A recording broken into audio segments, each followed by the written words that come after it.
Hello, beautiful people! Hyde and Husky coming back your way with more European Unite League Masters Edition. Husky, I'm excited to do it today. What are you doing? How are you doing today? Doing pretty good. It's snowing. I don't know if you guys can see out my window behind me, but it's snowing over here, so got a nice snow day in and a perfect day to watch some Pokemon Unite European League. I'm excited about it. Got a couple interesting sets for you all today, and it'll be an interesting time. I'm gonna apologize in advance for my voice getting over a cold, so if there's random coughing and sneezing, don't worry about it. Listen, that's okay. We can deal with it there. I'm pretty sure the chat is good for a fresh face. They've been dealing with Hyde all day, coming off of a rival cup this morning. Now I'm back for more! You can't get rid of me, Europe! I don't know how you did that this morning and then are also doing this now. I'm like, 4 sets. It's going to be so much. Well, good for you, I guess. The power of coffee and caffeine will drive us to the end. And I'm really excited today because, again, we're coming right off of the mid-seasonal Husky. We had a lot of great teams. Really huge upset, too. Two of the bottom teams, Italian Diff, Supernova, taking down the Titans of EULM and just taking them down by storm. Rework Esport Gear, the top team, lost round 1, had to play their way through the lower bracket. Italian Diff went through the winner's side and made it all the way to grand finals. So we had huge upsets, and that makes me even more excited for today. Mm-hmm. And we're going to see those teams today as well here on broadcast. So this is the exciting part about European League. You know, you see some teams that are coming out of the top and you're like, oh, these are clearly the best teams. And then we've got like some of our lower side teams. But anything can happen in a league like this. Everybody's kind of on the same playing field. We've got constant changes going on in the meta. And as teams adapt to playing each other so consistently, then anything can really happen. And I think we're going to continue to see that excitement today with the setup that we've got for you. Absolutely, but there's only one way we have to go through. We got to follow a flow, and part of the flow, let's take a look at some of them standings there. We got to see where the teams stand, how they're going to come into this, and what is on the line for them. So, right at the top there, Rework Esport Gear, sitting undefeated, followed by Rework Esport 4, their sister team, sitting at 3-1, followed by Team Int and Los Duros, rounding out that top 4. Yeah, and MTZ Esports in 5th place, also right there with Los Duros, and these are two teams that we're also going to be seeing today. So two and two teams that are going to be looking to claw their way up into those top few spots, and then Esport Core and Team Int also both at 3-1. So anything can still happen. I think that all teams though are going to be looking to go after Rework Esport Gear in that 4-0 spot. The first match we're going to see today is actually Esport Gear versus Team Int, so that one is going to be very interesting to see if Team Int can claw their way up into that top slot. Yeah, Supernova rounding out your 6th slot. This team made it all the way to the lower finals of the mid-seasonal, getting taken down by Rework Esport Gear. This is a team to watch out for. Italian Dip made it to your grand finals there.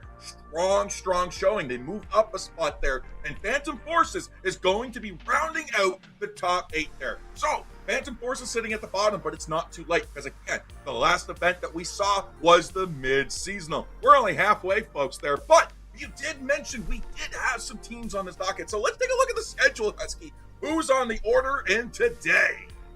Yeah, we're going to be seeing 4 setups today with a lot of these top teams and a lot of teams that are going to be looking to add some wins to their roster. And like we said, anything can really happen. So let's take a look at our schedule. Esport Gear versus Team Int, the number 1 seed and the number 3 seed. That one's going to be crazy. Followed by Los Duros versus Esport Core, which is your 2nd and 4th slot. So off the bat with 2 of these sets, going to be really interesting to see. And rounding out there, we have Phantom Forces versus Italian Dip. It's going to be a strong match. You definitely don't want to miss it. It might be two of the bottom teams, but again, if the midseason taught us anything, it is that anything can happen. Upsets around the corner. Supernova MTZ Esports going to be rounding out the day for us today. So you don't want to miss any of these matches. Lot of strong teams here, lot of strong EU gameplay, and after what we saw, you definitely don't want to miss it. It is going to be such a strong showing today. Yeah, I'm really excited for all of these sets. I mean, obviously, we've got the top teams all competing today in those first two matches, but those second two matches that we're going to see are teams that are really trying to get up into those top slots, and if they can pull out some wins and get a convincing strategy going, then we still have time left in the season. Anything can happen. These numbers, these positions are going to shake around a lot.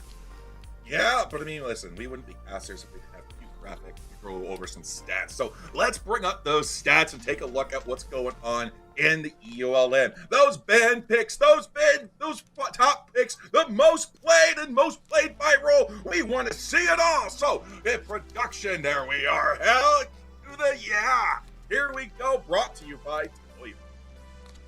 Yeah, these are always some great, super fun graphics, and always a special thank you to DioEva for putting these together. Here's our top 10 most played Pokemon. Unsurprisingly, we've got the supports and defenders in the top there, Blastoise, Vaporeon, and Psyduck. Blastoise is so dumb right now. It is not surprising at all to see this being picked at 66.7%. It's only got a 50% win rate, but still, that's because if it's not being banned, it's being picked, and somebody's still got to lose the game. Blastoise is ridiculous.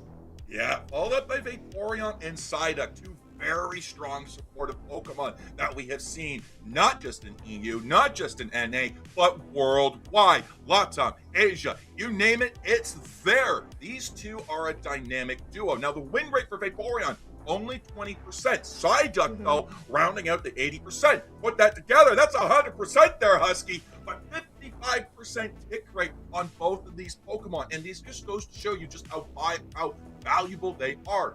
Huge stuns and CCs coming up from both of them. Huge healing from the side of Vaporeon. Damage reduction from Psyduck. So not surprising to see these up here on this pick list.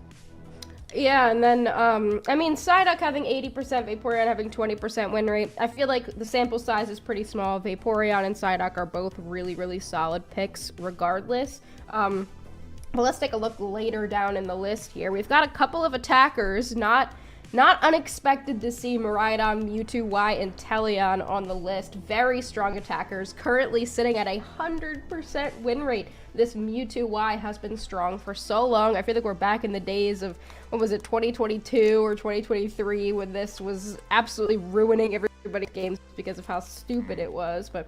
And following that, more Mega Pokemon. They love making their Mega Pokemon very good. Mega Lucario and Mega Gyarados, still both pretty strong, but interestingly enough, 0% win rate on that Mega Gyarados. I know, listen, those those Mega Pokemon are absolutely dominating the picks right there, but most played by role, this is where we get the breakdown in. Right now for the all-rounders, Mega Lucario, Mega Gyarados sitting at the top. Mimikyu coming in, but Mimikyu is also a highly banned out Pokemon. Buzzwole, Machamp, rounding it out the bottom there, 4 and 5 are really strong. I think we might see a little bit of an upset here because we did get some Blaziken buffs, like some resurgence there, where, not buffs, stocks going up. We did manage to get to see some Ceruledge buffs there, so they might be able to come in and upset Buzzwole and Machamp down at the bottom for the all-rounders. Yeah, I agree. I think we've seen a lot of Ceruledge. It's a really solid pick right now. Attackers, those top three kind of expect. I feel like the ones at the bottom are like, we don't have a huge sample size, so seeing some of them come up is like, picked 1 or 2 times. But those top three, definitely what you would expect. And defenders, supports, all of them are ridiculous. You can kind of make anything work as long as you have a solid support and defender core. Then, we've seen teams run double support. We've seen teams run some all-rounders as supports, double defender. You can really do anything. So many of them are unbelievable. Now that we have that new item, Vanguard Bell, maybe we'll be seeing some interesting picks. But let's take a look at our two teams. Rework Esport Gear versus Team Int, going to be your first set of today's broadcast. Absolutely. I'm excited to see what they're going to be in because we did see quite a bit of Rapidash brought in to that there. But let's take a look at Rework Esport gear. Ryotari, Skullbone, Ickless, Beach, and Classics coming your way. Some really top good placements there as well. Top 5 EUL, top 4 UEC, and they even won it back in 2024. That's absolutely demonic. Top 5 EUIC, top 4 USES 2023-2022. So this is a team that has been in the thick of it for a long time. Yeah, really, really solid team. We've seen them dominate this series so far, currently undefeated, and they're not looking to change that anytime soon. But let's take a look at Team Int as well. They're challengers up there in the top 3 and looking to take some games off of this squad. Pancake, Zika, DJ, Bider, Pig, your support queen, and Ellen coming at your way. Top 8 UCS across the board. European cut up there. Top 8, top 4 in those weeklies you guys in EU love so much. Absolutely demonic here. This is a team that has been together for a long time, bringing it in the competitive scene for a while, so they're ready to show what they're made of. They're not top 3 for nothing, and they have seen that Rework Esport gear can bleed. They can be knocked down, and that means that they have a chance at this coming into this first set here after the mid-seasonal. Anybody's got a chance, but if it's gonna be anyone, I feel like Team Int is gonna be that squad. But here we go, right into draft for game number 1 of the day. Just to remind everybody here, Groudon is gonna be that default map for game number 1 of all the sets that we're going to see today. There are no Pokemon globally banned. Everything is available, everything's on the table, including our new item. So this is one of the first, I think, tournaments at least I've seen in a while where there's not gonna be anything banned. Everything's on the table. Let's get into it, Jonathan. Yeah, I'm excited. Right away, those Mega Pokemon, Lucario, Mega Charizard Y, gone, deleted. Umbreon, Darkrai, CC, ain't gonna happen. Mimic, you coming in as well as the Blastoise? No, we're not gonna see them game number 1 either. Classics, for Rework Esport gear, locking in Crustle as their number 1 pick. Not surprising to see, honestly. I mean, Vaporeon was on the list. You've got things like Blissey not banned. You've got things like Psyduck, but Crustle, such a solid first pick. It's something you can't really counter. But on the other side, that does mean that Mega Gyarados slips through. Pancake's going to grab this Pokemon, and it does have a 0% win rate, but that doesn't mean at all that it's not doing really well. It's still a Mega Pokemon, and it's still absolutely ridiculous. Yeah, Mega Gyarados has really great brawl potential. You pair that with a Hoopa, with those portals, the Hyperspace Hole, that's going to have a lot of HP. Hopefully for Team Int, this is the way that they're going to be able to give that Gyarados its first win, no longer a 0%. Spider Pig locking in that Snorlax DJ with the Mewtwo. Why? Because why not? Mewtwo, why not? Just pick it. But yeah, we've got the Snorlax coming out, always a solid pick. I also love the Mew on the other side. I mean, it's not one of our top attackers, but it's still just so strong, so much versatility in that Pokemon. And look at this, oh, they're considering it the first time we might be able to see Surfetch coming out, and there it is! We are going to be able to see it. No bans on the list, meaning our newest Pokemon has made his way in to game number 1. I'm absolutely ecstatic. We managed to see a little bit of Surfetch earlier today at the Rival Cup, but we weren't able to see too much of it. It either just got ignored or it wasn't able to just get in the ban list a couple of times there. But right now, we get to see it, and I'm excited, Husky. Pair that up with a Machamp there. That is going to be some isolated targeting with that submission there. But Team Int already looking to dethrone one of those all-rounders from those top picks. Sarah Ledge coming in on Zika. Yeah, you were just saying, we were literally just talking about how good Ceruledge is right now. It's one of those all-rounders that's really good when there's a lot of other all-rounders on the docket because it can play really well into them, especially with that Phantom Force. It can jump underground for a second, avoid some damage. It's just got a lot of versatility. But take a look at some of these item picks. We've got the Vanguard Bell on each side here, Psyduck running it, as well as the Snorlax. So a little bit of extra healing for those tanky Pokemon. Yeah, absolutely.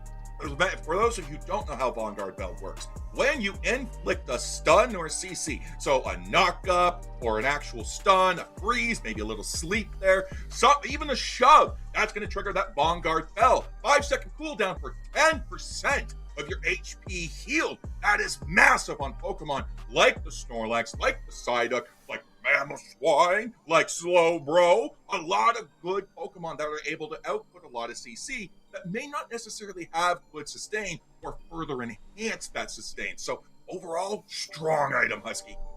Yeah, really strong item. I've had a lot of fun with it so far as well, but we're going to get into it. Here we go. Game number 1. You see Farfetch'd and his little leak going to be heading right into that central area. Crustle and Mew heading down into our bottom path.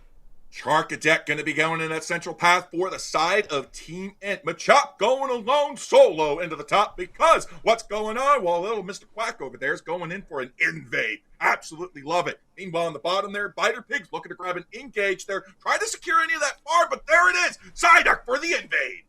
Yeah, there they go. They do miss that, but still, they are wasting some time. Hoopa now having to come back in to look for an opportunity to help Zika here. Still, Psyduck not getting anything done, but the value of an invasion is really just to buy some time, see if they can get out, see if they can get any lucky Sakuras. It doesn't look like it, but it does look like they're wasting some time having to distract 2 Pokemon on Team Int from really getting anything done in this early game. I mean, you're providing time for your own Machop to get online. Surfetch is now up at the top. You get to eat a berry, so you have a little snack. Biter Pig not able to make the connection there on the tackle. Gets a little stun there from the confusion. Just says, hey, bro, I know you're a little bit confused, but it's okay. I'm a Psyduck. Yeah, I mean, they are at a disadvantage here right now, though. You've got 3 members of Esport Gear in this bottom path, whereas you send everybody on Team Int up into the top path, and they're just going to try to Green gets a KO, takes down one of them here, and then looking to take down some more. That's a double KO streak for them, and somehow Esport Gear holds on the top path, gets 4. Points are starting to come in for the side of Rework Esport Gear. 51 to the big old goose egg as we now narrow in 20 seconds until Reggie Drago comes in. Machoke trying to go for some crucial KOs. Rework Esport Gear looking to get a nice pivot into the central path. The Hooper Portal comes out, saves Biter Pig by the skin there. Snorlaxy Bubble Tube? Yeah, this could have been the savior right here for Rework Esport Gear, just being able to run into the invasion, but not able to get it done. They lose 2 on that invade, and Gyarados does get a kill. That means that they are online. The Hoopa Portals could be the savior here for Team Int, trying to run in. They do get to pick up the Surfetch so far, this thing at level 7, but it hasn't been able to get too much done yet, and now Team Int looking to put some points on the board. Already, yeah, we're looking there, but unfortunately denied. Hoopa Portal does save the Gyarados, as it's going to be able to come back and reset there. Hoopa looking awfully low. Biter Pig also looking awfully low. We got to look to try to find a grab in here in the top side, but Alteria's and Swablu's coming in right now. 720 birds are here. Team Int not looking to hold back. Boom, huge damage on Machoke. Boom, Psyduck has to go in through the headache there, and all of a sudden Team Int is in a viable position to try to get some points on the scoreboard. Both these teams just looking a little bit scrappy here so far. I mean, Team Int a little bit behind, but not doing too bad. They've picked up some valuable KOs, but they just haven't been able to get any points on the board just yet. Gonna pick up the Psyduck here. That's gonna be big for them. I don't think Rework Esport Gear expected everybody to still be up here in this top pass, so maybe they want to go for a little bit of a push here. Machoke potentially has disconnected for a second there, but they will be able to get out in time. Crustle trying to defend against 4, not gonna make it happen, and the points are gonna start raining in, Jonathan. It was all part of the plan, Husky, all part of the plan. They just sit there, they just take a little bit of damage. It's false security, that's all it is. They're going to go in, they're going to say, you know what, you're going to get buffed, and now I'm going to submit you. Unfortunately, it didn't quite work out that way, but Team Int is now controlling into the top side here as we look to grab the Registeel. Huge attack and special attack increase there, team-wide for Team Int. Yeah, that's going to be big. I mean, Reggie Drago still just walking back and forth in that central area, but look at this. Here comes the Mega Gyarados already online. They are Mega Evolved. They want to go for some hits here, but no, they're just going to have to back out. 4 members of Rework Esport Gear have made it into the central area to back them up. Mewtwo very, very low. The Hoopa Portal's going to save them, at least for the time being. Crustle now very low, trying to deal with this Mega Gyarados. They're going to have to use an eject button to get away. Mew has to use a Unite move as well. They're not going to be able to get the Mega Gyarados, though. They're so tanky. The shielding from this Pokemon able to save them. Mewtwo, though, does make it out. Not the Hoopa, however. Gyarados will eventually get a KO, but Mew back the other way. Both these teams just brawling right now. As Team Int is coming online, they're able to use their Unite moves, but Rework Esport Gear as they're collecting KOs, also hitting those thresholds. So many resources burned out, and not a single KO on that Surfetched yet. That has a lot of shields on that Pokemon, like you said, Husky. That is massive for a Pokemon that is not just bulky, but criminally fast. Yeah, it does have a lot of opportunities, and Snorlax will get caught out here. I don't really think Team Int's too worried about it. They still got their carries down there. Just keeping an eye on what's going on. Surfetched the Duck will be able to take that Regidrago, and, so far this seems to be a lot of fighting focus for both of these squads, just back and forth KOs, not really focusing too heavily on going for a score advantage. Rework Esport Gear, though, gonna hang on over 100-point lead for them, but not necessarily working on anything besides just picking up some KOs, while Gyarados scores a little bit in that top path. Rework Esport Gear will take the Alecki. Regilecki barreling towards that T2 pad there. Ceruledge does have Unite move in the pocket. Revenant Red could cause some serious damage and halt the momentum for Rework Esport Gear. Up in the top, though, Crustle, Psyduck, and Machamp being in a nuisance, but no, they get it in. The Regilecki's there. The Revenant Red goes through, but it's not able to stop it. No, huge Rings Unbound comes through. The rest of Rework Esport Gear could go through, but Machamp says, 36-point overcap into the top is what I'm going to do. It was very, very well played by Esport Gear there. You force out the Hoopa Unite move. You kind of make everybody think that you're going to send everyone down there and walk in with a ton of points, but then you just don't. And suddenly the top goal zone is completely wide open. Everyone is sprawled out on Team Int, and you can take control of both paths at the same time. And now Regirock captured by Rework Esport Gear. Their score lead is growing, their level lead is going, and they're going to pick up another KO here on the Ceruledge. Already going in. Here's the Dragon Current coming through. Boom. Mega Gyarados online. Hoopa Portal's able to save somebody. Nope. Psych. No one's able to get in there. 3 KO streak for the Machamp as they're hunting down Team Int. Collapsing on it. Mega Gyarados goes in for the suplex for the Quadra KO. That's big for Machamp. I mean, we've seen this Pokemon have a resurgence. It was so bad I was trying to think of a better word for bad, but honestly that is the right word. It was just bad for a really long time until teams started realizing the value of something like submission, and now suddenly this was played as like a weird niche supporter for a while, but now it's being placed into a more carry focused role, a disruptor carry with that submission cross chop build, and now we're seeing it really shine here in this game number 1. Yeah, 42 seconds left now until the Groudon spawns in. That's right, folks. Groudon going to be your default map for game number 1 the rest of the day. Bottom side there, we do have Regilecki. We're being worked on by that Surfetched. Level 13s across the board for all the carry Pokemon for Rework Esport Gear. Meanwhile, Team Int, 2 13s and a 12. They're not lagging behind, but they are lagging on points. Oh, Ceruledge tries to get a little bit of a catch on this Crustle, not going to be able to make it happen, and unfortunately that means they give up their position, and Rework Esport Gear definitely has the positional advantage. 5 seconds until Groudon spawns, and it's going to be Team Int in that back seat. They're going to have to be the one to make a move. Mewtwo throwing out a Side Strike will hit the Psyduck, but so far no moves are being made. Regilecki has walked into that top path, but nobody is going for it here. Instead, Rework Esport Gear just going to focus on maintaining control of that central area. The champ is getting low on HP, about halfway. Going to take a reset there as Groudon's going to start getting tapped there by the Mewtwo Y. Huge Solar Beam coming up from the Mew. Chunks that down, asserting who's really the dominant Mew Pokemon. Infinite Cyber comes out. The Mystical Mirage. Mew is on the hunt. They want it, but they're getting in position. The Groudon's gone. Deleted in an instant. Mew with the secure. Team Int falling one by one as Rework Esport Gear collapses on the pads. What a dangerous play there from Esport Gear, just deciding to go for that flip, trusting in the secure of that Mew, and looking at the other side, I mean, what secures do you really have as an option? So you're just trusting that the Solar Beam's going to be the one to end up getting it. I don't even know if it was, maybe it was an Electro Ball, but either way, the Mew, a ton of secure tools. That's one of the reasons why it's still such a consistent attacker. And we'll see our first game of Surfetched and also our first win of Surfetched. Yeah, absolutely demonic there. Honestly, Husky, I didn't even know we hit the 2 times points there. In case you didn't notice, it's still daytime in the Thea Sky Ruins instead of the typical nighttime. That kind of threw me off, but as a caster, I should be paying attention to the timer there. And I absolutely am not. But here, 8:29 to 56 there. Oh my goodness, Rework Esport Gear going to be taking game number 1 and a landslide finish.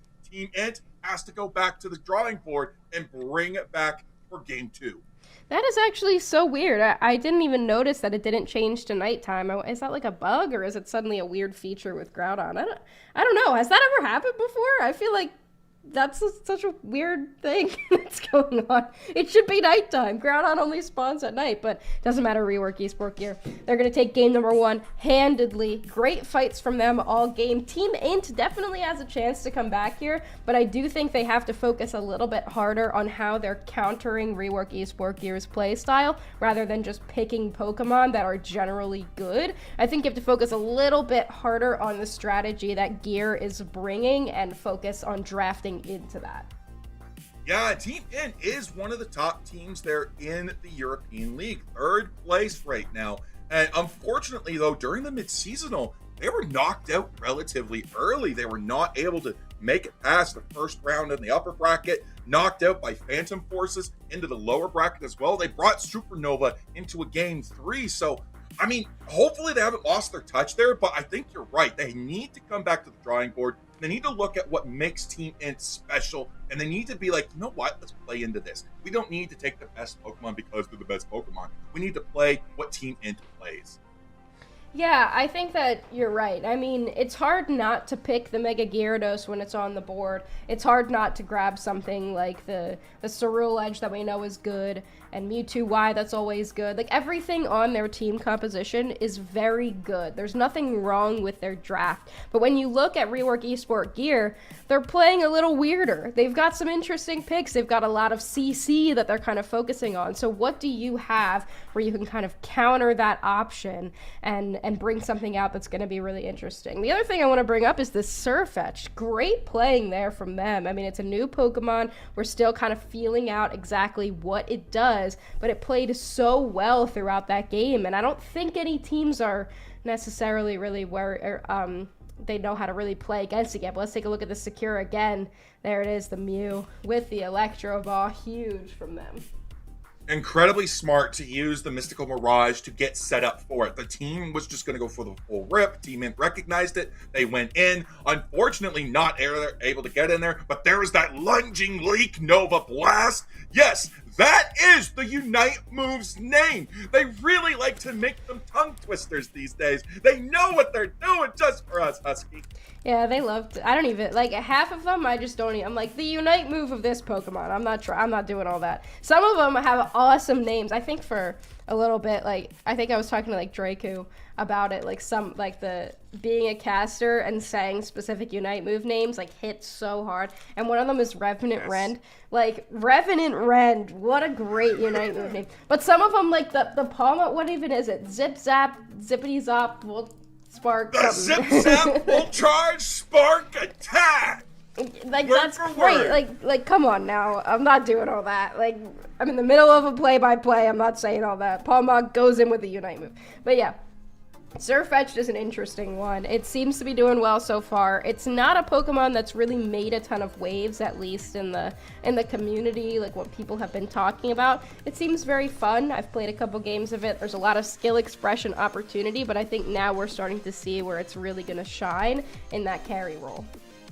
Yeah, absolutely. I'm excited to see it too. I mean, we did see Rework Esport here look in and be like, you know what, Mempoleon could have been an option. We swapped to the Machamp last minute there, but we did see some Mempoleon action from them during the grand finals there against Italian Diff during the mid-seasonal. Again, that was a Pokemon. They are not afraid to shake things up like they showed today. Machamp with that Surfetch was absolute bonkers there. Especially Surfetch was level 15 before the Groudon even knew what was up.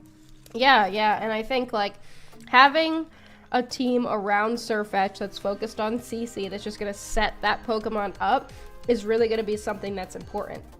There's not a ton of CC in that Pokemon. Oh, dog. Hello, dog. There's not a ton of... Hello, dog. I'm trying to get my cat over here. He's on the other desk. But there's not like a ton of CC that Sirfetch'd has in its kit, and it doesn't have a ton of Chase either without its Unite move. So giving it the opportunity to set it up with something like Submission, a Rock Tomb, really sets this Pokemon up for success, and I think Rework Esport Gear is kind of setting the tone for how this Pokemon will be used in the future. Yeah, that's one thing I absolutely loved about this Crystal too. Those Rock Tombs were on point. They ran the Assault Vest knowing that the Psyduck is capable of outputting tons of damage there, even though that's not what it's supposed to. Man, I should tell you, like, we have seen high damage Psyducks. They're like the second carry, level 13 before everybody else in some games. It's insane there. But the Mewtwo Y, also a major threat. The Infinite Psyburn, those Side Strikes. That damage adds up when you're a Crustle. And you don't have the biggest special defense stat in the game. So Assault Vest was a really good buffer to help it survive those moments there, and allowing that shielding from the Rubble Rouser to just last a little bit longer. Yeah, it's one of those items that we don't often see unless it's in a competitive game. Like, usually we're not seeing it in solo queue or ranked just because there's not as much coordination. But when you know that you have that item and you know what it does and something like Crustle, you know who you're targeting to make sure that you are staying a little bit tankier for a little bit longer in some of these fights. And I wonder what that means here for Rework Esport Gear. How are they going to approach this draft? Are they going to be looking to continue switching it up or just kind of keep it the same thing that won them this past game? I mean, they're the undefeated team. They've got a lot to lose here if they do end up making mistakes, but it doesn't mean that it's going to be easy to force them to. Yeah, absolutely. Coming into game 2 as well, I'm excited to see what Rework Esport Gear is going to bring in. They've shown that they can be versatile, bring in the Ceruledge. They're not afraid to use the Power Pigs, but there were some problems there on the side of Team Int that they need to be addressed. Coming into the ban phase, how are you going to look at that?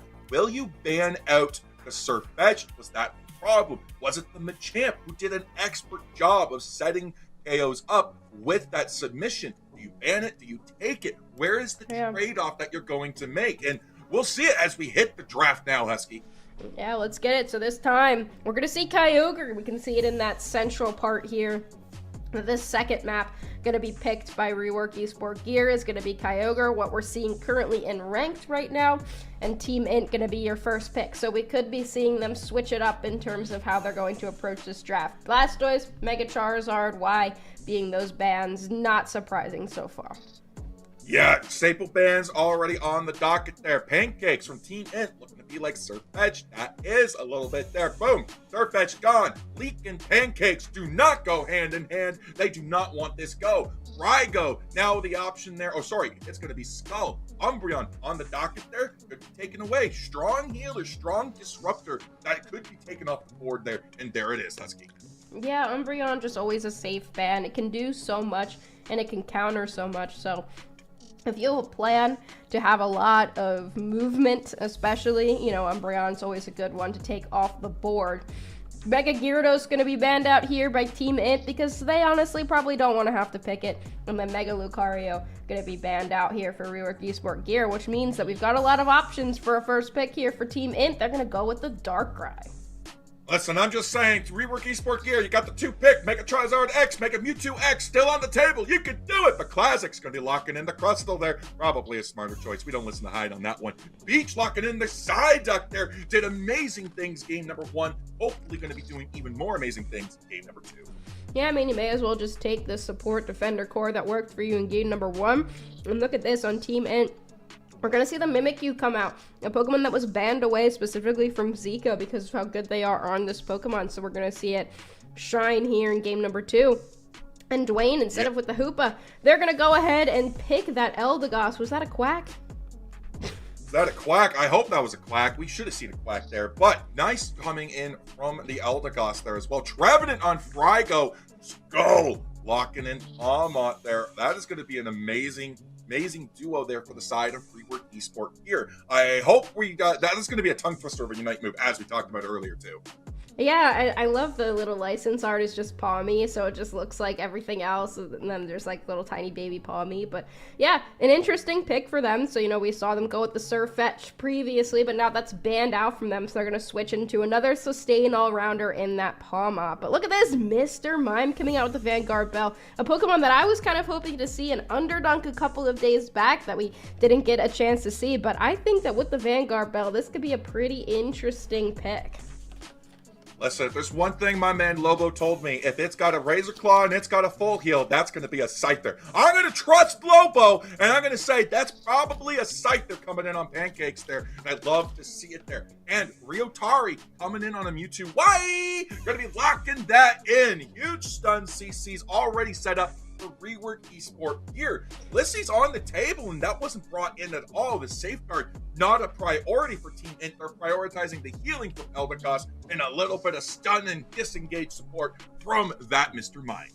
Yeah, so what's interesting to me here about Team Int's comp is we are seeing a totally different squad than in game number 1. We're seeing the double speedster. I mean, I guess depending on how you're playing Mimikyu, that could even be triple speedster if you're using the Shadow Sneak, Shadow Claw build. And then just a little bit of setup here from the Mr. Mime and from the Eldegoss. Whereas on the other side, we've got the range with Mewtwo Y, which can kind of do anything at once as long as it's not being dove. And with double speedster, it's gonna be hard to get back there when you're going up against something like a Crustle and a Psyduck with those Vanguard Bells plus the Assault Vest on the Crustle. So much CC and disruption, displacement with the X-Scissor. So they're gonna have to play, and Team Inside, they're gonna have to play very, very coordinated to actually punish this Mewtwo Y in any capacity. Yeah, I'm excited to see what's going to happen as well, because, I mean, like I said, I'm excited to see it. Listen, Husky, it's just an exciting day for Tide, all right? I love to see Pokemon unite, and there's been so much of it going on in the last 2 weeks alone. Like, it's been EUIC, we've had the Rival Cup, now we had ACL coming in, we've had Underdunks, now we've got EULM. Man, it has just been a week filled of Unite move coming in, and Team Int coming in now on your purple side with Rework Esport here, gonna be your orange team in game 2. Yeah, I mean, no matter what the devs try to do to destroy this game, we're still out here in grassroots, making some waves, having some fun, and getting some interesting perspectives and team compositions out here in EUL. And look at this, we've got Gossifleur just checking to see if anybody is going for an invasion here, but this is an interesting pathing choice from Team Int. They're splitting that central area, having 2 members just walk together because of the new EXP changes. You're still getting a good amount of experience if you're just near somebody. So they're actually just having double central area going on, trying to get both of these Pokemon to level 5. Yeah, this was a strategy we saw from Supernova during the mid-seasonal as well. All it needs is one good tap on a wild Pokemon farm to be able to hit those level 5s, and all of a sudden, instead of 1 with a couple 4s, you got 2 level 5s into your level 3 going in to these 850 birds, and boom, level 5 Scyther, level 5 Mimikyu, Rework Esport here, looking to be in a very unfavorable situation right now. Yeah, we've got 3 and 3 up here in this top path as the birds are hitting. The headache is popped, and here comes the Palmot jumping in with a big Volt something or other, but it doesn't matter. We've got the Shadow Claw from the Mimikyu coming out. Palmot, or Palmo, excuse me, will go down here as 4 move in to that Tier 1 goal zone. Team Int off to a fantastic start here. Oh, Palmo! One man out named Zero would probably say that Palmo kind of sounds like a little bit like a familiar Disney character as we're coming in. You can Google that. You can look it up. That, trust me, it does. I've seen it. But Mr. Mime with the Eldegoss, with the Mimikyu, going in for the invade. Palmo does not know what's going to hit it. Boom! But huge sustain coming in. Psyduck trying to support from a distance. Not able to, but finds the KO on Mimikyu. Yeah, from a distance there, that bubble beam with a little bit of extra damage to those basic attacks. Eldegoss now has to run for the hills. Mewtwo Y coming in at level 5. They're going to be able to catch Biter here, and they will not go down quite yet. They've got the Pollen Puff on them. Huge Pollen Puff there from Dwayne. Eventually they'll go down. Here comes the Scyther, though, to try to clean it up. That Assault Vest isn't really going to do much against that Pokemon, and they're going to be taken out. There we go, 62-24, huge level lead for the side of Team Int, but scores are starting to rain in from Rework Esport here, trying to get those stacks in. Mewtwo Y is taken down by the Mimikyu as Scyther claims the Regidrago, holding it off just a little bit longer because why not? Yeah, I mean, you can go off the back of this Mimikyu that's so popular and famous, but here they go. Biter trying to jump in here. Mimikyu just cleaning everybody up. The Psyduck tries to get them away with that Psychic. They will be able to hit them, but not going to be able to take them down. Oh, actually, very, very low here. Mewtwo Y will clean up that Mimikyu. That's going to be a huge KO for Rework Esports Gear. They need to start making their way back because we've got 2 level 8s on Team It right now. Yeah, now our lane objectives. The first ones in the lane now going to be hitting the board there. 6:55 left on the clock there as Crustle looks to clean up a little bit of those wild Pokemon. Gotta capture them. Darkrai coming in with the Dark Pulse Shadow Claw combo. Huge damage coming in, but Classic's able to shake it off, being like, brother, please, I'm a Crustle. Yeah, they're not worried about it. They could put the Crustle to sleep, but it doesn't mean they're going to get taken down. And Regirock now in the bottom path, 4 members of Team Int down here trying to make quick work of it. It's already it's very, very low here. Mewtwo going for a Skewer, not going to make it happen. Mimikyu is the one to be able to take that. Palmot now tries to jump in. They will be able to get one. The Zip Zap Full Charge Spark will come out. How was that, Jonathan? Whoa! You did it, Husky! Whoa! Heck yeah, so proud of you as we come in. 2 KO streak for the Palmot now as we're looking to try to grab with the Mewtwo Y. Scyther comes in, Green Illusion dive, claps back. 2 KOs of their own. Huge! Oh, the jukes! The juke from Mewtwo Y. The Rework Esports Gear is on the resurgence. Look at that with the teleport away. The Scyther jumps in just as Mewtwo was disappearing out of view. Palmot in there to clean it up. And now we've suddenly got the tables turned. Palmot at level 10, nearing level 11 right now. Just trying to pick up some KOs, get some extra experience, and not get themselves caught out after that incredible moment there with that huge Unite move and a couple KOs. Nice grab from the Rock Tomb on the Mr. Mime, denying just a little, wasting more time. Up in the top here, Trevenant comes in with the Horn Leech, now able to find a pick as the worst nightmare is able to find the Trevenant themselves. Boom, Mimikyu's able to grab the KO there as the Trevenant is now gone along with the Darkrai. Palmot's trying to go in, Zip Tap, Full Charge, Spark Attack, back again. How'd he do it? By punching. That's how Palmot gets that charge back, by punching enemies. Yeah, Palmot just has such an interesting way of charge gets Unite move that as long as you're fighting it, you're at a disadvantage because that means that it's going to be getting its Unite move back very soon. If it's punching you, then that probably means a Unite move, it's on its way. Ooh, big jump in there from Palmot, a little bit of a delayed full heal. Doesn't seem to matter to them. The huge Volt Switch, finally, they will get taken out here by Team Int. The Mimikyu getting credit for that KO, and Team Int going to be able to take that Regieleki, but will they be able to convert, Jonathan? They are indeed. Huge points down there. They tried to get the Scyther to connect. 5 points now more. Boom, another bit. They're able to connect. Huge overcap. 133 to 115. That's secure on that Lecky there, Husky. I absolutely love it. They took a leaf out of the Mew from Rework Esports Gear. They said Mew into the Mystical Mirage, became invincible, couldn't touch it, couldn't even see it. Darkrai, gonna go into the Dark Pulse, do the same thing. Better watch out, Kyogre.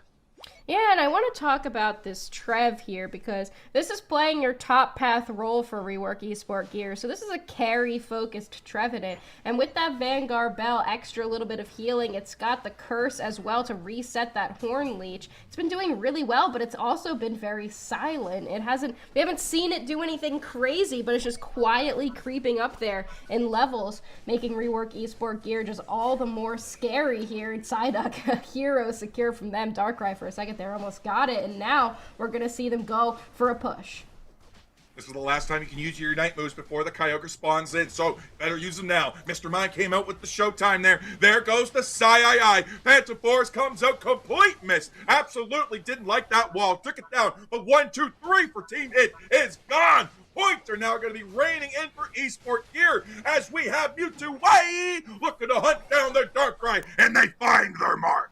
Darkrai went for a Unite move there, trying to trap Mewtwo Y in it, but they were currently in there unstoppable with the Psy Strike, so not able to take them down. Really good play there to make sure that the Darkrai can't do as much as it normally does. Big pull from the Psychic from Psyduck, just to make sure the Scyther knows who's in charge. Palmot grabbing those 16 points. Shorter overcap, only bit of a 15-point overcap, but they will be able to maintain a score lead here as we go under the 3-minute mark.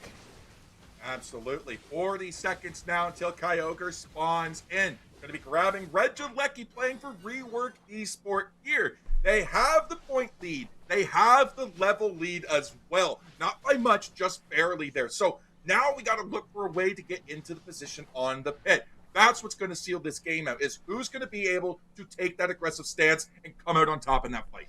Now, Mimikyu really could be the linchpin right here. They are level 13, and if they can get a good engagement on something like the Mewtwo Y or the Palmot catching them off guard, we could see a really interesting game. Eldegoss caught there in that bottom path. No one can really do anything to help them. They're just kind of bothering the Eldegoss. They're going to walk away, but Rework Esport Gear again in the driver's seat, but this time Team Int is not very far behind. If they can get a good catch, a good engagement on somebody, then we could be seeing a game number 3 very easily. Oh, a great catch on Biter here. The Mr. Mime will get taken out in kind. Very quick KO and a huge psychic from that Psyduck to reposition that Pokemon, and suddenly we are 5v4. Darkrai's going in with the Dark Pulse again. We have the Supercell Slam trying to get out with the Palmot there. Everybody still got the Unite moves in the pocket except the Palmot there for Rework Esport Gear. Team Int has everything in the pocket. Good engage there on the Eldegoss from the Trevenant there. Not able to find a catch there, but they're going for it again. The Mr. Mime barriers come up. Here goes the side strike, but the Cloud Crash saves the day. Infinite Sidebird comes out, and there's the KO on the Darkrai. Darkrai's gone. Eldegoss is looking to heal up, but 4-man into the Mr. Mime. The show was performed, but they didn't like it as Rework Esport Gear KO's Team Int in 1, 2, 3, 4, 5. Turn on Kyogre, claim the capture, and now turn towards the pads. Yeah, much scrappier endgame fight, kind of separated the different members of Team Int there, which was very smart because you have a lot of Pokemon on Esport Gear that can fight on their own. So taking Mimikyu out of the fight, taking Scyther out of the fight here, but Scyther does get a KO on that Mewtwo Y. They're trying to go up against this Palmot, but this squad is just way too tanky. Biter gets taken out again here. Trevenant getting credit for that one, and with 30 seconds left, I don't think there's going to be enough time for Team Int to come back, and we're going to be seeing Rework Esport Gear remaining undefeated. Yeah, undefeated at the top of the bracket. 421 to 233. Not enough points, not enough time, not enough distance or manpower to do it. But what a great fight, game number 2 from Team Int. But Rework Esport Gear just coming back out on top and just saying, this is why we're number 1. Yeah, that was such a great game from them. And I mean, we talked about it in the drafting phase, how having absolutely no range on Team Int and kind of going with that triple speedster composition just doesn't have enough damage to get through something as tanky as Rework Esport Gear's composition. Now, Team Int had a great early game, but after that one fight where we saw the huge Palmon engagement, suddenly that Pokemon was ahead, and now they're just too tanky to be able to do anything to that team. 633 to 233, exactly 400-point differential, is going to be your final. Rework Esport Gear going to go to 5-0. Yeah, great job from both teams, but yeah, Rework Esport Gear just really showed up here. They just, you know what? We learned from the mid-seasonal. We're your mid-seasonal champions. We almost weren't. We had to take a best-of-1 run through the lower bracket there, but we did it. Now we see that everybody is serious, so we're serious too. We're back. Serve fetched. Mutt, they're in our pockets. You can't target ban us because we're going to come for you. Yeah, the Surfetch'd actually getting them banned out in that second game. But they have plenty of tricks up their sleeve, or whatever Palmot wears, I don't know. Up their fur, something, I'm not sure. Great game there from both of these squads, but Esport Gear gonna remain in your top spot. Let's take a look at some of these stats. 83,000 damage from this Palmot. Just so much versatility from this Pokemon. And, you know, the Mewtwo Y only taking 35,000 damage is basically untouched by the other team because that's the only thing that has range, and nothing can really get back there when you're trying to go up against the Trevenant, Crustle, Psyduck. That's a thing of nightmares. Yeah, and look at Dwayne there, 48k healing for an Eldegoss. That's actually really strong healing for an Eldegoss there. You have to land those pollen puffs, you have to let it pop there. It's a bit of a delayed healing, but it's still strong. But look at Beach, 53k heals on the Trevenant alone. Between the Horned Leech and Vanguard Bell, they were healing massive amounts of HP. Coming back, becoming an unstoppable monster on the field. They didn't really do anything special all game, but they were able to survive and find crucial picks at the end there and just absolutely be a menace and a nuisance towards Team Int. Yeah, I mean, they're just too tanky. Everything that squad had available was just too much for Team Int to handle. So let's take a look at some of these replays. This big Regieleki fight for Team Int, they had a fantastic engagement on a Darkrai with the Shadow Claw, able to get that secure and picking up a lot of KOs. You know, this was one of those moments that was absolutely huge for them in the early game, but then we saw this moment here where we just had the Reg Ice captured, and Rework Esport Gear, you know, tries to go in a little bit, able to make sure that they had a huge, that side strike there from Mewtwo Y, just huge, stuns every single member, and then suddenly the fight was on, and this is kind of where we saw Rework Esport Gear really run away with it.